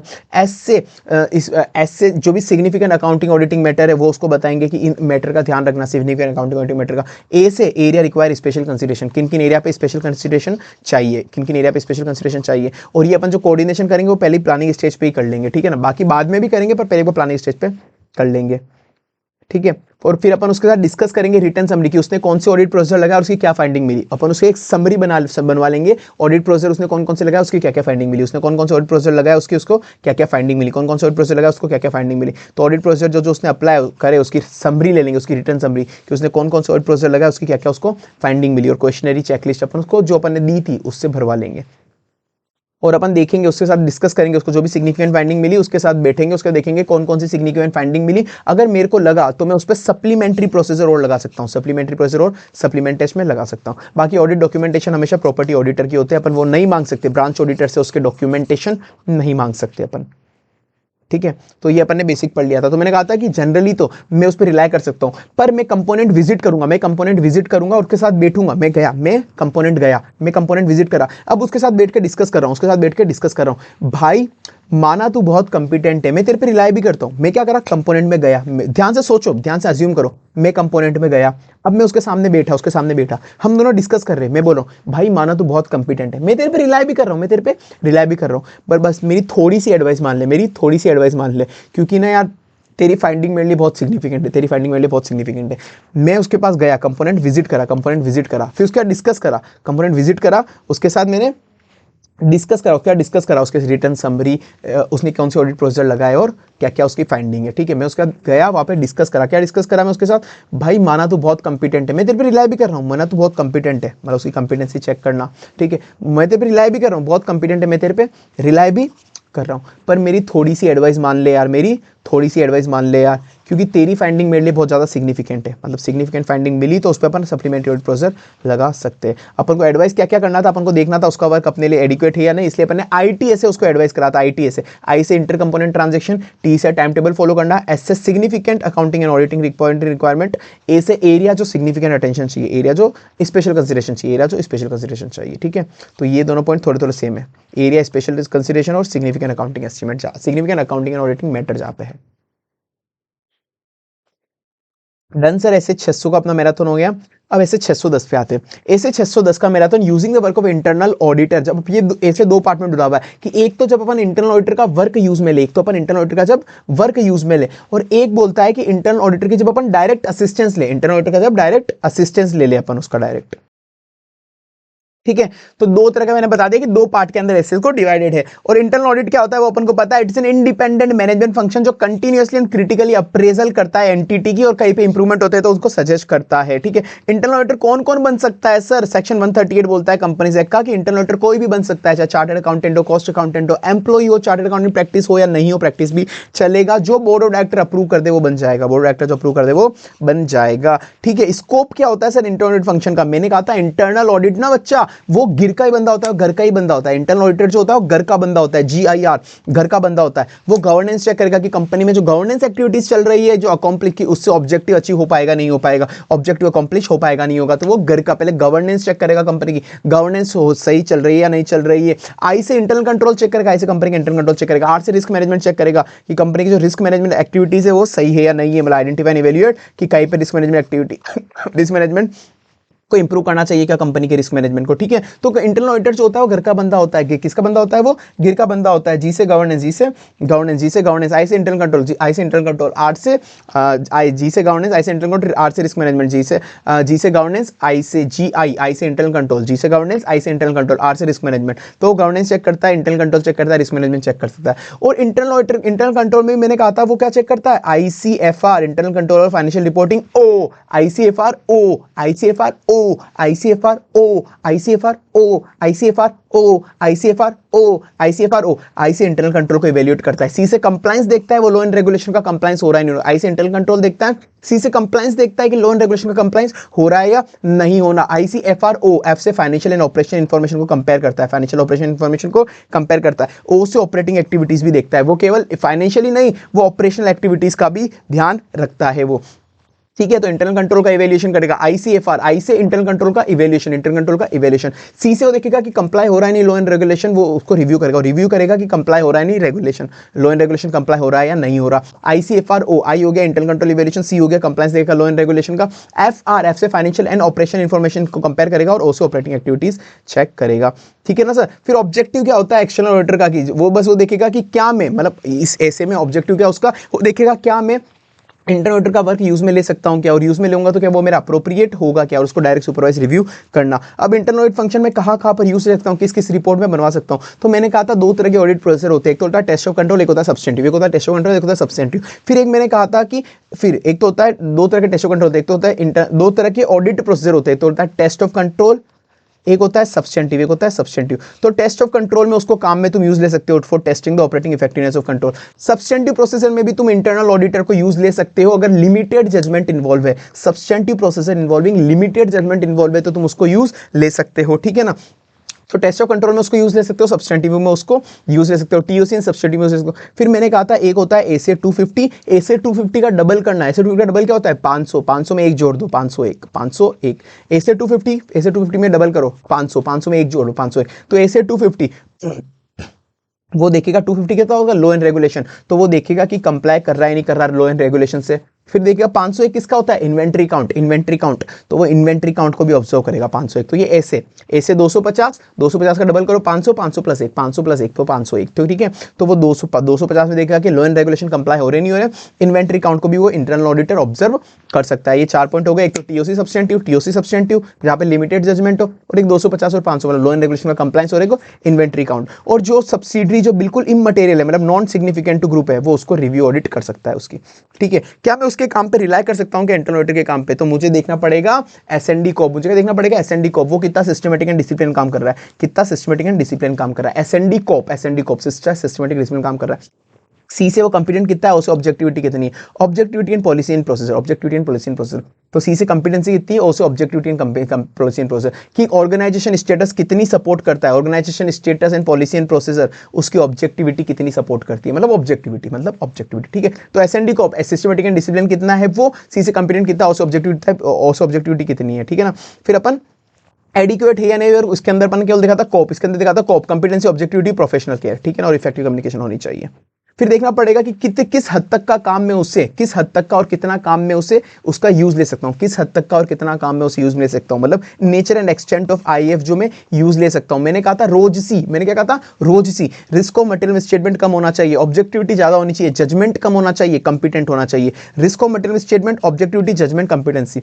Risk of material statement R rose C, R O से ऑब्जेक्टिविटी, ओ से ऑब्जेक्टिविटी, जे से जजमेंट, सी से competency, risk of material statement objectivity, judgment, competency. और जजमेंट दो तरफ लगानी होती है, एक तो प्लानिंग परफॉर्मिंग में और एक ऑडिट एविडेंस इवैल्यूएट करते हो। तो risk of material statement, objectivity, judgment, competence, risk of material statement, objectivity, judgment और कंपिटेंस, ठीक है ना। तो ये अगर ऐसा है तो देखना पड़ेगा कि उसका कितना काम अपन यूज ले सकते हैं। और साथ में आपको हमेशा देखना पड़ेगा कि अगर उसका काम यूज में ले रहे हो तो भी आपको खुद को कितना इन्वॉल्व होने की जरूरत है, क्योंकि फाइनल ओपिनियन तो आपको ही देनी है, आप सोल रिस्पॉन्सिबल हो, तो आपको कितना सफिशिएंटली इन्वॉल्व होने की जरूरत है, ठीक है ना।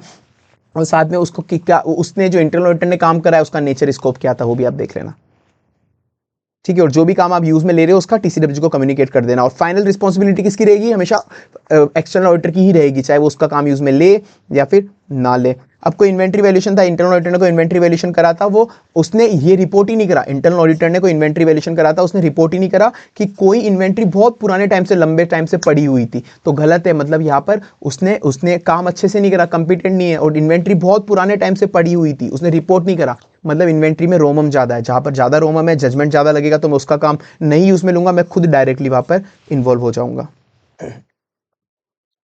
अब पॉइंट आ गया कि मैं उसका डायरेक्ट असिस्टेंस ले सकता हूं क्या उस इंटरनल ऑडिटर की, मैं डायरेक्ट असिस्टेंस उसकी ले सकता हूँ अगर लॉ एंड रेगुलेशन मना नहीं करा, लॉ एंड रेगुलेशन मना नहीं करा। बाकी मुझे हर बार उसकी ऑब्जेक्टिविटी और कंपिटेंसी तो चेक करना ही करना है, ऑब्जेक्टिविटी कंपिटेंसी चेक करना ही करना है। उसी से पूछ लूंगा कि तू तेरा ऑब्जेक्टिविटी से कहीं थ्रेट है क्या, ऑब्जेक्टिविटी से कहीं थ्रेट है क्या। अगर लॉ एंड रेगुलेशन मना नहीं कर रहा, मे बी प्रोहिबिट, अगर मना नहीं कर रहा तो मैं यूज ले सकता हूँ, बस उसका ऑब्जेक्टिविटी एंड कंपिटेंस मुझे देखना ही देखना है। और मैं उसी से पूछ लूंगा तू ऑब्जेक्टिव है क्या, इंक्वायरी कर लूंगा कि तेरा कोई ऑब्जेक्टिविटी का थ्रेट है क्या, मतलब इंटरेस्ट रिलेशनशिप, उसी से पूछ लूंगा। इसमें भी एक ही नेचर एंड एक्सटेंड अपन कितना उसको काम असाइन कर सकते हैं, तो सेम रोज सी वाला पॉइंट ही इसके अंदर भी, रोमम कितना है, ऑब्जेक्टिविटी कितना है, जे से जजमेंट कितना है, सी से कंपिटेंट कितना है, ठीक है ना।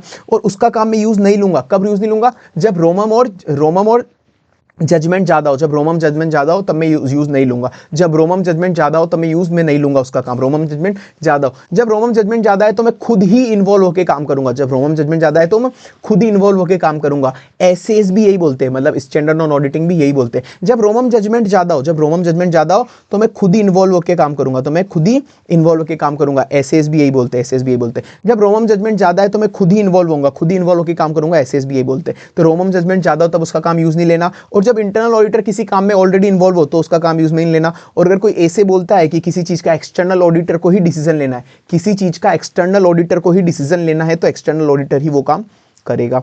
अब कुछ सिग्निफिकेंट जजमेंट क्या होता है, अभी अपन ने जो पढ़ा ऊपर कि जहां पे सिग्निफिकेंट जजमेंट है वहां पर उसका काम यूज में नहीं लेना, तो सिग्निफिकेंट जजमेंट क्या होते हैं, मैंने ड्रग्स लेके सिग्निफिकेंट जजमेंट ले, मेरे तो नाक सांस भी लेने में नहीं, जुकाम हो रहा है, ठीक है। तो सिग्निफिकेंट ड्रग्स लेके मैंने सिग्निफिकेंट जजमेंट नहीं लेना, ड्रग्स लेके सिग्निफिकेंट जजमेंट नहीं लेना, ड्रग्स लेके जिंदगी के सिग्निफिकेंट जजमेंट नहीं लेना, वरना तो तुम आत्महत्या पे आ जाओगे। तो ऐसा काम नहीं करना है अपन को, ठीक है ना। ले ली सीए तो ले ली, कोई दिक्कत नहीं है, तुमने ड्रग्स लेके सीए ली होगी, वो भी मैं समझ गया, ठीक है। तो ड्रग्स लेके सिग्निफिकेंट जजमेंट नहीं लेना, ड्रग्स लेके सिग्निफिकेंट जजमेंट नहीं लेना, तो ड्रग्स में यहाँ पे ई लगा देना, drugs drugs drugs. Disclosure sufficient है या नहीं, एफएस के डिस्क्लोजर सफिशिएंट है या नहीं वो देख लेना आप।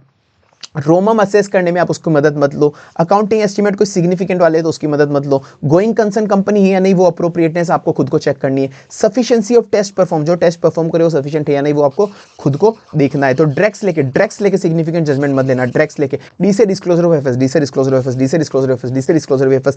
आर से रोमम असेस करना, आर से रोमम असेस करना, डिस्क्लोजर ऑफ एफएस रोमम। डीआरईई से एस्टीमेट जो सिग्निफिकेंट है, अकाउंटिंग एस्टीमेट जो सिग्निफिकेंट है, अकाउंटिंग एस्टीमेट जो सिग्निफिकेंट है। ईजी, जी से गोइंग कंसर्न है या नहीं, कंपनी गोइंग कंसर्न नहीं, मतलब मैनेजमेंट ने अप्रोप्रिएट गोइंग कंसर्न अजम्पशन लिया या नहीं लिया।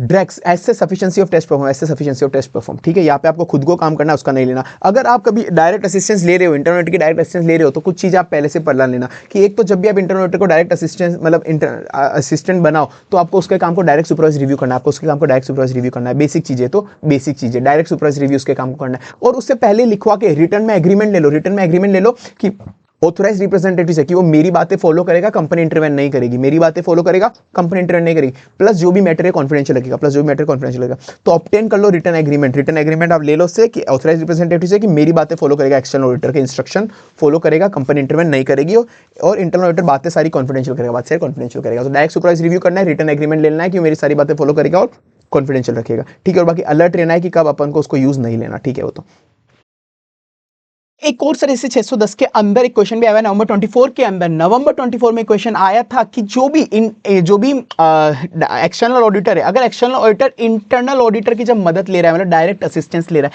तो इंटरनल ऑडिटर जो भी काम कर रहा है, इंटरनल ऑडिटर जो काम कर रहा है, तो वो कुछ डॉक्यूमेंट भी बना रहा होगा, मतलब वर्किंग पेपर बना रहा होगा, इंटरनल ऑडिटर कुछ अपने वर्किंग पेपर बना रहा होगा। तो भाई एक्सटर्नल ऑडिटर को ये वाले डॉक्यूमेंट भी उसके डॉक्यूमेंटेशन में रखने की, जो भी इंटरनल ऑडिटर ने जो डायरेक्ट असिस्टेंस लेते वक्त जो भी इंटरनल ऑडिटर ने डॉक्यूमेंटेशन बनाए, वो डॉक्यूमेंट्स भी एक्सटर्नल ऑडिटर को अपने डॉक्यूमेंटेशन में रखने हैं, ठीक है ना। तो गिवन क्वेश्चन के अंदर उसने नहीं रखे थे तो वो गलत है, गिवन क्वेश्चन में नहीं रखे थे वो गलत है। तो भाई उसको क्या क्या चीजें अपने डॉक्यूमेंटेशन में रखनी होती है एक्सटर्नल ऑडिटर को जब भी वो डायरेक्ट असिस्टेंस ले, उसको देखना पड़ता है कि उसने ऑब्जेक्टिविटी एंड कंपिटेंस इवेल्युएट करी क्या इंटरनल ऑडिटर की, तो उसको डॉक्यूमेंटेशन रखना पड़ता है कि उसने कैसे इवेल्युएट करी objectivity and competence of internal auditor, and nature and extent of work perform by internal auditor, उसने कैसे डिसाइड करा कि कि कितना काम वो इंटरनल ऑडिटर को देगा, कितना काम वो इंटरनल ऑडिटर को देगा। साथ में who review the work perform, जो भी इंटरनल ऑडिटर ने काम करा है उसको किसने रिव्यू करा है, डेट, किस डेट पे रिव्यू करा है और किस हद तक रिव्यू करा है, किसने रिव्यू करा है, किस डेट पे रिव्यू करा है और किस हद तक रिव्यू करा है।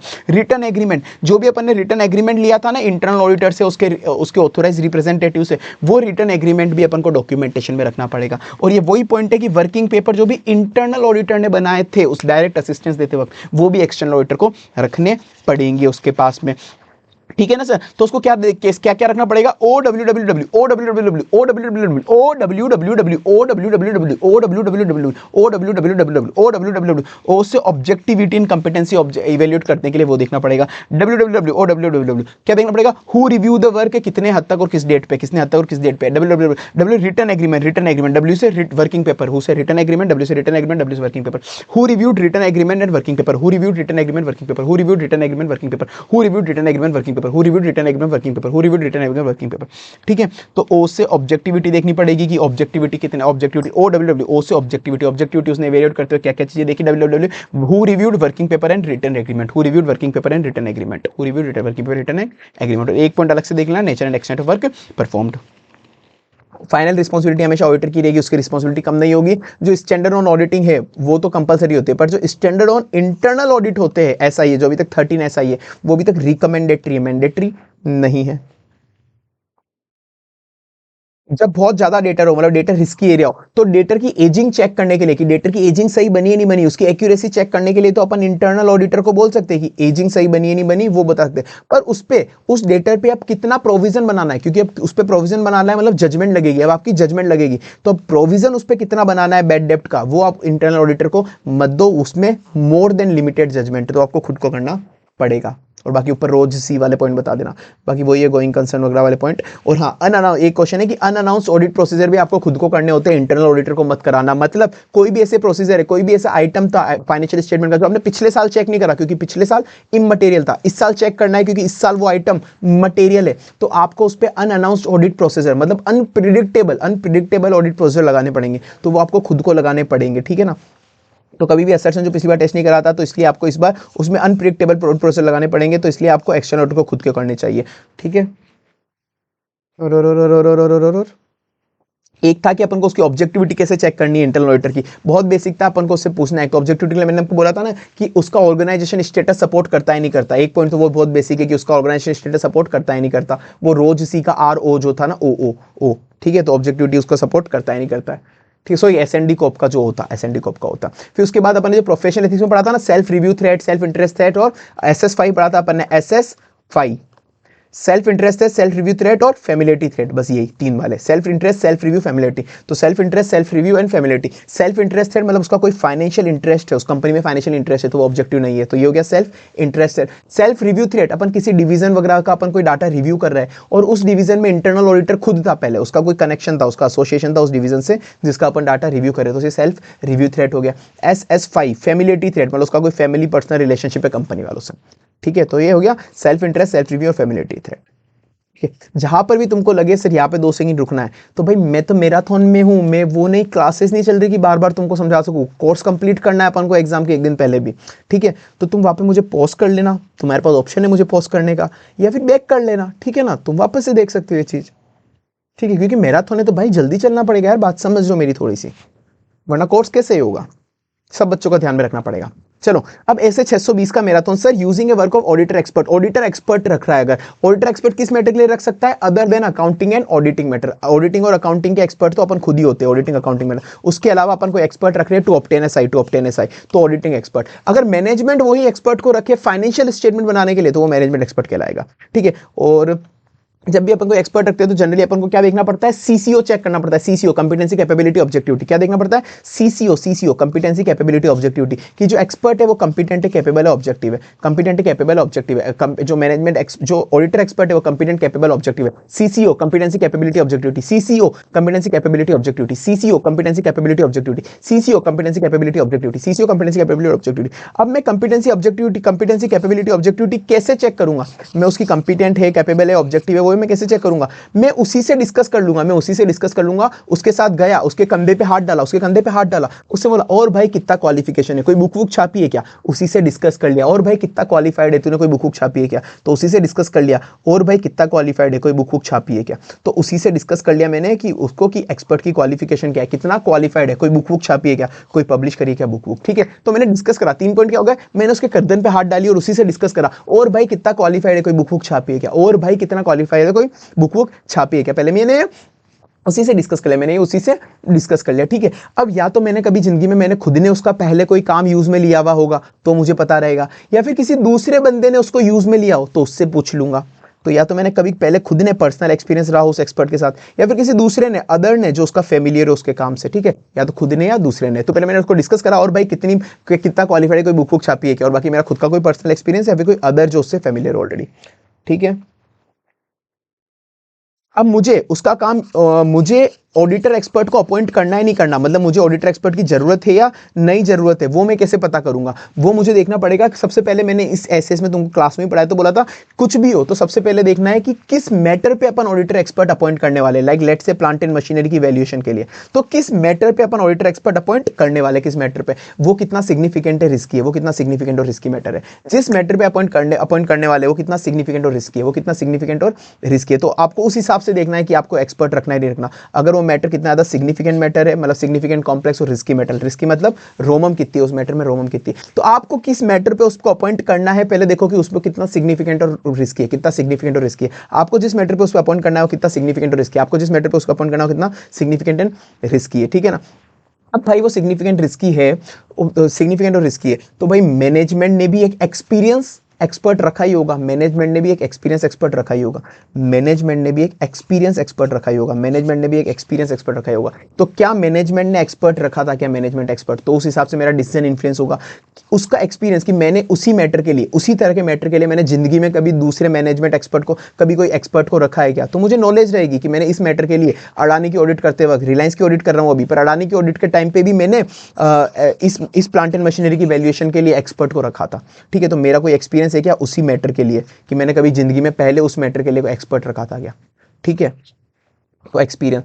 तो भाई बहुत ज्यादा रिस्की और सिग्निफिकेंट मैटर, बहुत ज्यादा रिस्की और सिग्निफिकेंट मैटर, बहुत ज्यादा रिस्की एंड सिग्निफिकेंट मैटर है, तभी तो मैनेजमेंट ने एक एक्सपीरियंस एक्सपर्ट रखा, तभी तो मैनेजमेंट ने एक एक्सपीरियंस एक्सपर्ट रखा। तो बहुत ज्यादा रिस्की एंड सिग्निफिकेंट मैटर है, तभी तो मैनेजमेंट ने एक एक्सपीरियंस एक्सपर्ट रखा। ठीक है, बहुत ज्यादा रिस्की, रोमम और सिग्निफिकेंट मैटर, तभी तो मैनेजमेंट ने एक एक्सपर्ट रखा। मैनेजमेंट ने क्या एक्सपर्ट रखा है, क्या मैनेजमेंट ने एक एक्सपीरियंस एक्सपर्ट रखा, और एक्सपीरियंस क्या है मेरा पुराना साल वाला। ठीक है, और जब मैनेजमेंट एक्सपर्ट को यूज ले रही है तो क्या वो मेरे डिसीजन को इन्फ्लुएंस करेगा क्या, कि मुझे ऑडिटर एक्सपर्ट रखना ही रखना? अगर मैनेजमेंट एक्सपर्ट को यूज ले रही है तो हाँ वो मेरे डिसीजन को इन्फ्लुएंस करेगा कि मुझे एक्सपर्ट रखना नहीं रखना। तो वो सबसे पहले किस मैटर पे यूज ले रही है, सबसे पहले वो किस मैटर पे उसे एम्प्लॉय कर रही है, किस मैटर पे उसे एम्प्लॉय कर रही है, नेचर स्कोप क्या है उसके मैनेजमेंट ने जो एक्सपर्ट रखा उसका, और उसने उसको एम्प्लॉय करा है या उसकी रिलेवेंट सर्विस ली, उसको कंसल्टेंट की, जो भी उन्होंने एक्सपर्ट रखा है वो उसका एम्प्लॉय था या फिर उन्होंने किसी से कंसल्टेंट लिए। तो वही है कि मैनेजमेंट ने किस मैटर के लिए उसे एम्प्लॉय करा है, किस मैटर के लिए उसे एम्प्लॉय करा है, मतलब उसका नेचर स्कोप ऑब्जेक्टिव क्या था एक्सपर्ट का, और किस मैटर के लिए उसे एम्प्लॉय करा है, मतलब उसे एम्प्लॉय करा है या फिर रिलेवेंट सर्विस, उससे सर्विस लिए केवल। ठीक है, तो मैनेजमेंट ने किस मैटर के लिए उसे एम्प्लॉय करा है, मैनेजमेंट ने किस मैटर के लिए उसे एम्प्लॉय करा है, मैनेजमेंट ने किस मैटर के लिए उसे एम्प्लॉय करा है, मतलब नेचर स्कोप एंड ऑब्जेक्टिव क्या है उसके काम का, और उसे एम्प्लॉय करा है। ठीक है, अब मैं उसको बोलूंगा भाई माना तू बहुत ज्यादा कंपिटेंट कैपेबल है, तेरे पे माना तू बहुत ज्यादा कंपिटेंट कैपेबल है, तेरे पे तेरे प्रोफेशनल स्टैंडर्ड भी लगते हैं, माना तू बहुत ज्यादा कंपिटेंट कैपेबल है, तेरे पे प्रोफेशनल स्टैंडर्ड भी लगते हैं, पर मैनेजमेंट क्योंकि तुझे फीस दे रही है, मतलब अंबानी जी रिलायंस वाले तुझे फीस दे रहे, तो वो तुझे इन्फ्लुएंस कर ही देंगे, तो वो तुझे इन्फ्लुएंस कर ही देंगे। तो कितना मैनेजमेंट उसे इन्फ्लुएंस करती है, वो मैनेजमेंट एक्सपर्ट कितना कंपिटेंट कैपेबल है, उस पर कितने टेक्निकल प्रोफेशनल स्टैंडर्ड लगे हुए हैं वो भी देखने पड़ेंगे। क्या एंटिटी के अंदर कोई कंट्रोल है क्या उसके रिलेटेड, मैनेजमेंट एक्सपर्ट के रिलेटेड। ठीक है, और उस पर कितने टेक्निकल प्रोफेशनल स्टैंडर्ड लगे हुए हैं। तो इसको याद कैसे करना है सर, मैंने बोला सबसे पहले कौन से मैटर के लिए, कौन से काम के लिए मैनेजमेंट ने उसे एम्प्लॉय करा, कौन से काम के लिए मैनेजमेंट ने उसे एम्प्लॉय करा, मतलब क्या वो एम्प्लॉय है, कौन से काम के लिए, काम मतलब कौन सा नेचर स्कोप ऑब्जेक्टिव क्या है, काम मतलब उसका नेचर स्कोप एंड ऑब्जेक्टिव क्या है, कौन से काम के लिए उसे एम्प्लॉय करा, एम्प्लॉय मतलब उसे एम्प्लॉय करा या फिर रिलेवेंट सर्विस। अब माना तो बहुत ज्यादा कंपिटेंट कैपेबल है और तेरे पे प्रोफेशनल स्टैंडर्ड लगते हैं, मतलब माना तो अच्छे से काम करेगा, तो बहुत ज्यादा कंपिटेंट कैपेबल है, तेरे पे प्रोफेशनल स्टैंडर्ड लगते हैं, पर क्योंकि मैनेजमेंट तुझे फीस दे रही है तो तुझे इन्फ्लुएंस कर ही देगी, क्योंकि पर मैनेजमेंट तुझे फीस दे रही है तो तुझे इन्फ्लुएंस कर ही देगी, तो मैनेजमेंट उसे कितना इन्फ्लुएंस कर सकता है। ठीक है, ये हो गया। अब भाई मैंने कहा था कि ऑडिटर एक्सपर्ट की नीड कहाँ पे होती है, किस किस एरिया के अंदर वो लिख सकते हैं। ऐसे 315 के 2 पॉइंट तोड़ने हैं, ऐसे 330 के तोड़ने हैं, और ऐसे 500, ऐसे 315 330 500, ऐसे 315 330 500, ऐसे 315 330 500। 315 का नाम तोड़ देना, identifying and assessing the risk of material statement through understanding the entity and it's environment, through understanding the entity and it's environment. 330 में अपन को रिस्पॉन्स देना है, एक तो एफएस लेवल पे और एक असर्शन लेवल पे रिस्पॉन्स देना है, एक तो एफएस लेवल पे और एक फैप लगाना है असर्शन लेवल पे, ठीक है। ऐसे 500 होता है कि जो साई मिला अपन को, एविडेंस मिला, वो साई है या नहीं, ठीक है। और अब किस किस तरह की रिपोर्ट अपन को इशू करनी होती है, कौन सी टाइप ऑफ रिपोर्ट अपन को इशू करनी, मतलब अपन एक्सपर्ट की मदद ले सकते हैं किस किस टाइप ऑफ रिपोर्ट के लिए। मैंने बोला था अपन जो भी अपन किस में एक्सपर्ट है, अपन अकाउंटिंग और ऑडिटिंग में एक्सपर्ट है। अपन ने बोला ना मैनेजमेंट एक्सपर्ट कौन होता है, अकाउंटिंग और ऑडिटिंग के अलावा बंदा। तो अकाउंटिंग और ऑडिटिंग के अलावा अपन कौन कौन से सब्जेक्ट कोर्स में पढ़ते हैं, अपन सर लॉ पढ़ते हैं, अपन सर टैक्स पढ़ते हैं, और अपन सर एक एएफएम पढ़ते हैं, एएफएम भी पढ़ते हैं। और बाकी अकाउंटिंग और ऑडिटिंग में तो अपन खुद एक्सपर्ट है, अपन खुद एक्सपर्ट है, ठीक है। तो अपन से लॉ पढ़ते हैं, तो कोई भी लॉ का कॉन्ट्रैक्ट का अगर आपको इंटरप्रिटेशन करना हो, इंटरप्रिटेशन ऑफ कॉन्ट्रैक्ट और लॉ एंड रेगुलेशन, तो उसके लिए एक्सपर्ट रख सकते हो। सर अपन टैक्स पढ़ते हैं, कोई भी कॉम्प्लेक्स टैक्स की रिक्वायरमेंट हो तो अपन उसको रख सकते हैं। एएफएम में सर वैल्यूएशन होती है, जनरली एएफएम में वैल्यूएशन होती है, वैल्यूएशन होती है, वैल्यूएशन होती है, वैल्यूएशन होती है। वैल्यूएशन किसकी, complex financial instrument, land building plant machinery किसी की भी, या फिर वैल्यूएशन इन्वायरमेंटल लायबिलिटी की, या फिर वैल्यूएशन इन्वायरमेंटल लायबिलिटी की, या फिर एक्चुअरियल वैल्यूएशन, एक्चुअरियल वैल्यूएशन की एक्चुअली कोई चीज वैल्यू करके देता है ना, actuarial valuation like employ benefit plan वगैरह, तो वो तो वैल्यूएशन हो सकती है इन्वायरमेंटल लायबिलिटी वगैरह की, वैल्यूएशन हो सकती है कॉम्प्लेक्स फाइनेंशियल इंस्ट्रूमेंट वगैरह की, और या फिर वैल्यूएशन इन्वायरमेंटल लायबिलिटी की हो सकती है, फिर एक्चुअल वैल्यूएशन हो सकती है। तीन तरह की वैल्यूएशन हो गई। और अपन एएफएम के अलावा क्या पढ़ते हैं, लॉ एंड टैक्सेशन, लॉ का इंटरप्रिटेशन करना और टैक्स का एनालिसिस वगैरह करना, कॉम्प्लेक्स टैक्स का। अब उनको देखना है कि उसका काम एडिक्वेट रीजनेबल वगैरह है या नहीं, उसका काम एडिक्वेट रीजनेबल वगैरह है या नहीं। तो मैंने उसके लिए काम दी थी कि एडिक्वेट रीजनेबल है या नहीं, अपन उस पर रिलाई कर सकते हैं नहीं करते। तो मैंने एक ट्रिक दी थी कि उसने क्या करा, मैनेजमेंट एक्सपर्ट ने डाटा लिया, डाटा पे कोई अजम्पशन लगाया, डाटा लिया, डाटा पे कोई अजम्पशन लगाया, और डाटा पे अजम्पशन लगा के उसने कोई कंक्लूजन दे दिया, डाटा पे अजम्पशन लगा के कंक्लूजन दे दिया। उसने डाटा लिया, डाटा पे अजम्पशन लगाया, फिर कंक्लूजन दे दिया, डाटा लिया, डाटा पे अजम्पशन लगाया, फिर कंक्लूजन दे दिया, डाटा लिया, डाटा पे अजम्पशन लगाया, फिर कंक्लूजन दे दिया। तो अपन को देखनी है कि उसका जो फाइंडिंग कंक्लूजन है वो रिलेवेंट रीजनेबल है और अपने ऑडिट एविडेंस से कंसिस्टेंट है। उसका जो कंक्लूजन है, उसका जो भी कंक्लूजन है, फाइंडिंग कंक्लूजन, वो finding and conclusion relevant reasonable है, उसका फाइंडिंग कंक्लूजन रिलेवेंट रीजनेबल है, फाइंडिंग कंक्लूजन रिलेवेंट रीजनेबल है, फाइंडिंग कंक्लूजन रिलेवेंट रीजनेबल है और अपने ऑडिट एविडेंस से कंसिस्टेंट है, ठीक है। और जो भी अजम्पशन है वो भी रिलेवेंट रीजनेबल है, अजम्पशन भी रिलेवेंट रीजनेबल है। और जो डाटा था, सोर्स डाटा, वो एक्यूरेट, कंप्लीट और रिलेवेंट था, एक्यूरेट, कंप्लीट और रिलेवेंट था। तो मैंने डाटा लिया, डाटा पे अजम्पशन लगा के कंक्लूजन दे दिया। तो डाटा जो है, डाटा क्या होना चाहिए, एक्यूरेट, कंप्लीट, रिलेवेंट। और जो अजम्पशन होना चाहिए, अजम्पशन रिलेवेंट एंड रीजनेबल होना चाहिए, कंक्लूजन और फाइंडिंग भी रिलेवेंट एंड रीजनेबल होनी चाहिए और अपने ऑडिट एविडेंस से कंसिस्टेंट होनी चाहिए। अगर अभी इनएडिक्वेट वर्ड था कि नहीं भाई उसके वर्क इनएडिक्वेट, एक्सपर्ट का वर्क इनएडिक्वेट है, तो उस इनएडिक्वेट एक्सपर्ट वर्क पे मैं एक्सपर्ट को बोलूंगा और काम कर, या तो एक्सपर्ट को बोलूंगा कि तू और काम कर, या फिर मैं खुद उस पे काम करूंगा, या फिर मैं उस पे खुद काम करूंगा। अगर कभी भी इनएडिक्वेट एक्सपर्ट वर्क है तो मैं एक्सपर्ट को बोलूंगा कि भाई फर्दर वर्क कर, या फिर मैं खुद उस पे काम करूंगा, परफॉर्म फर्दर ऑडिट प्रोसेस। अगर नहीं हो पा रहा कि फिर भी इनएडिक्वेट ही मैं उस पर नहीं दे पा रहा कोई भी ओपिनियन, तो मुझे ओपिनियन पे फिर ऐसे 705 लगाना पड़ेगा, मॉडिफाई करनी पड़ेगी, ठीक है। फिर मैंने बोला कि सर अपन रीजनेबलनेस कैसे देखते हैं, रीजनेबलनेस कैसे देखते हैं कि फाइंडिंग एंड कंक्लूजन जो भी है वो रीजनेबल है या नहीं है, रिलेवेंस एंड रीजनेबल है नहीं, जो भी फाइंडिंग कंक्लूजन है वो रिलेवेंट रीजनेबल है या नहीं। या फिर क्वेश्चन आ सकता है कि स्पेसिफिक प्रोसीजर क्या करोगे आप एडिक्वेसी चेक करने के लिए, ठीक है। तो रिलेवेंट रीजनेबल है या नहीं, पहले वो फाइंडिंग कंक्लूजन तो कैसे देखेंगे, मैंने बोला था आईसीए और आईसीआई और आईसीएआई और आईसीआई का बस एक ही आई आएगा, लास्ट वाला आई नहीं है। आईसीआई और आईसीआई और आईसीआई और इंक्वायरी, इंक्वायरी कंफर्मेशन, इंक्वायरी करूंगा ऑडिटर एक्सपर्ट से, कंफर्मेशन कर लूंगा थर्ड पार्टी से। आईसीएआई और ए से एनालिटिकल प्रोसेस कर लूंगा, inquiry confirmation analytical process, inquiry confirmation analytical process, inquiry confirming analytical process, IC inquiry confirmation कर लूंगा थर्ड पार्टी से, और या फिर एनालिटिकल प्रोसेस लगा दूंगा कि मुझे देखना है कि उसका काम रिलेवेंट रीजनेबल है नहीं है, तो मैं उसी से उसका फाइंडिंग कंक्लूजन रिलेवेंट रीजनेबल नहीं, उसी से इंक्वायरी कर लूंगा, कंफर्म कर लूंगा जैसे थर्ड पार्टी से, एनालिटिकल प्रोसेस कर दूंगा। और ऑब्जर्व करूंगा, उसके काम को ऑब्जर्व करूंगा, ऑब्जर्व ORR, रिव्यू और रीपरफॉर्म, उसके काम को रिव्यू भी करूंगा और रीपरफॉर्म भी करूंगा, उसके काम को मतलब उसके पेपर्स को, वर्किंग पेपर को रिव्यू भी करूंगा और उसके काम को ऑब्जर्व रीपरफॉर्म भी करूंगा। और से observe review reperform, observe review reperform, observe review reperform. ICA और आई से इंक्वायरी करूंगा, सी से कंफर्मेशन लूंगा, आई से इंक्वायरी, सी से कंफर्मेशन, ए से एनालिटिकल प्रोसेस, ठीक है। और ओ से ऑब्जर्व भी करूंगा, रिव्यू भी करूंगा, रिकैलकुलेट भी करूंगा, रीपरफॉर्म भी करूंगा। Review reperform, review reperform, observe review reperform. और किसी दूसरे मैनेजमेंट एक्सपर्ट से भी बात करके पता कर लूंगा कि भाई मेरे मैनेजमेंट एक्सपर्ट ने ये, मेरे एक्सपर्ट ने ये सलाह दी है, किसी दूसरे एक्सपर्ट से पूछूंगा कि इसकी ये सलाह मेरे वाले एक्सपर्ट सही है या गलत है, और मैनेजमेंट से भी मैं डिस्कस कर सकता हूं। मुझे रिटर्न में एग्रीमेंट लेना है एक्सपर्ट से, तो मैं रिटर्न एग्रीमेंट में क्या क्या लिखाऊंगा, मैं रिटर्न एग्रीमेंट में क्या क्या लिखाऊंगा जब मैं उससे रिटर्न में एग्रीमेंट लूंगा, मैं रिटर्न एग्रीमेंट में लिखाऊंगा उससे कि भाई तेरा काम क्या होगा, तेरी रिस्पॉन्सिबिलिटी क्या होगी, तेरा काम और तेरी रिस्पॉन्सिबिलिटी, मतलब roles and responsibility of auditor and expert, उसका काम क्या होगा, मतलब nature scope and objective, nature scope and objective मतलब तेरा काम तेरी रिस्पॉन्सिबिलिटी, रोल्स एंड रिस्पॉन्सिबिलिटी, तेरा काम तेरी रिस्पॉन्सिबिलिटी।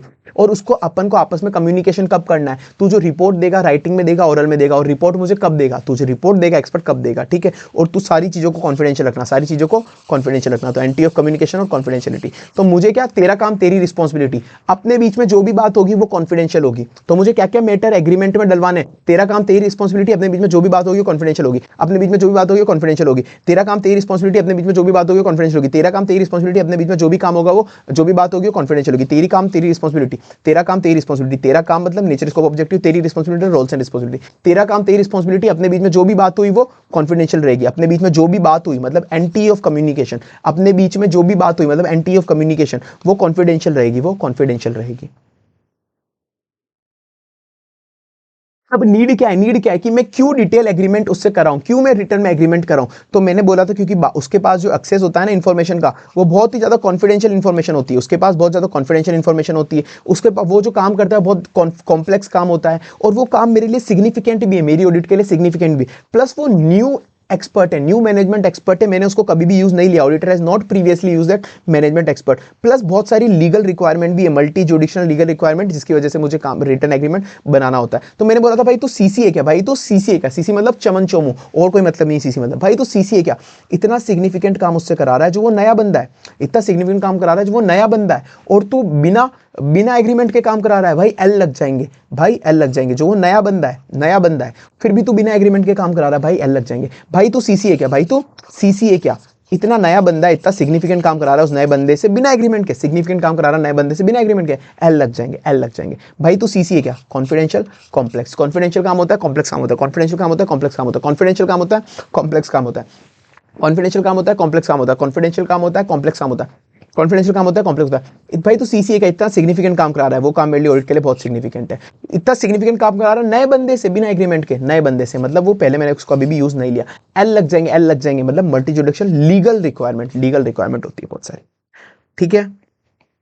फिर reference to the expert auditor work, अब वो सेम ऐसे 402 के अंदर अपन ने पढ़ा था, ऐसे 402 वाला सेम टू सेम ऐसे 402 वाला कि क्या भाई मैं उसका काम, अब ऑडिटर एक्सपर्ट का क्योंकि मैं उसके काम पे भरोसा कर रहा हूं, तो क्या मैं उसके ऑडिट रिपोर्ट में उसका नाम डाल सकता हूं, अगर अनमोडिफाइड ओपिनियन है तो नहीं, अनमोडिफाइड ओपिनियन में मुझे उसका नाम नहीं देना जब तक लॉ एंड रेगुलेशन ना बोल दे, जब तक लॉ एंड रेगुलेशन नहीं बोल। पर मॉडिफाइड केस के अंदर, मॉडिफाइड रिपोर्ट के केस के अंदर मैं उसका नाम दे सकता हूं मैं, अगर मुझे लगा कि वो यूजर के अंडरस्टैंडिंग के लिए चाहिए तो मैं दे सकता हूं, पर मुझे उससे परमिशन लेनी पड़ेगी, उस एक्सपर्ट से परमिशन लेनी पड़ेगी, फिर तेरा नाम यूज में ले लूँ। अगर ऑडिटर अपनी रिस्पॉन्सिबिलिटी रिड्यूस नहीं होगी, फाइनल रिस्पॉन्सिबिलिटी तो हमेशा ऑडिटर की ही रहेगी, चाहे तो उसका नाम ले यूज में या ना ले, ठीक है। अगर कभी एक्सपर्ट का वर्क एडिक्वेट ना हो तो आपको कभी भी एक्सपर्ट का और यूज ना एडिक्वेट ना हो तो आपको ओपिनियन को मॉडिफाई करना, आपको ओपिनियन को मॉडिफाई करना है, अगर आप एडिशनल प्रोसीजर भी नहीं लगा सकते तो, ठीक है। बाकी वो एक्चुअली वाला क्वेश्चन है कि दो जॉइंट ऑडिटर थे, एक्चुअली पे रिपोर्ट दो ने एक जॉइंट ऑडिटर पे रिप्लाई, मतलब इधर दो ने एक साथ हो गए थे, उन्होंने एक्चुअली पे रिलाई कर दिया, पर जो थर्ड जॉइंट ऑडिटर था उसने रिलाई नहीं करा था, तो उस केस के अंदर केवल वो दो ऑडिटर ही गिल्टी होंगे, क्योंकि थर्ड वाले ने अलग रिपोर्ट इशू करी थी। तो उसको क्या क्या चेक करना था, उसको रिलेवेंट रीजनेबलनेस देखना था, अजम्पशन का, फाइंडिंग कंक्लूजन का रिलेवेंट रीजनेबलनेस देखना था, सोर्स डाटा का चेक करना था, ये सब चीज़ें चेक करनी थी।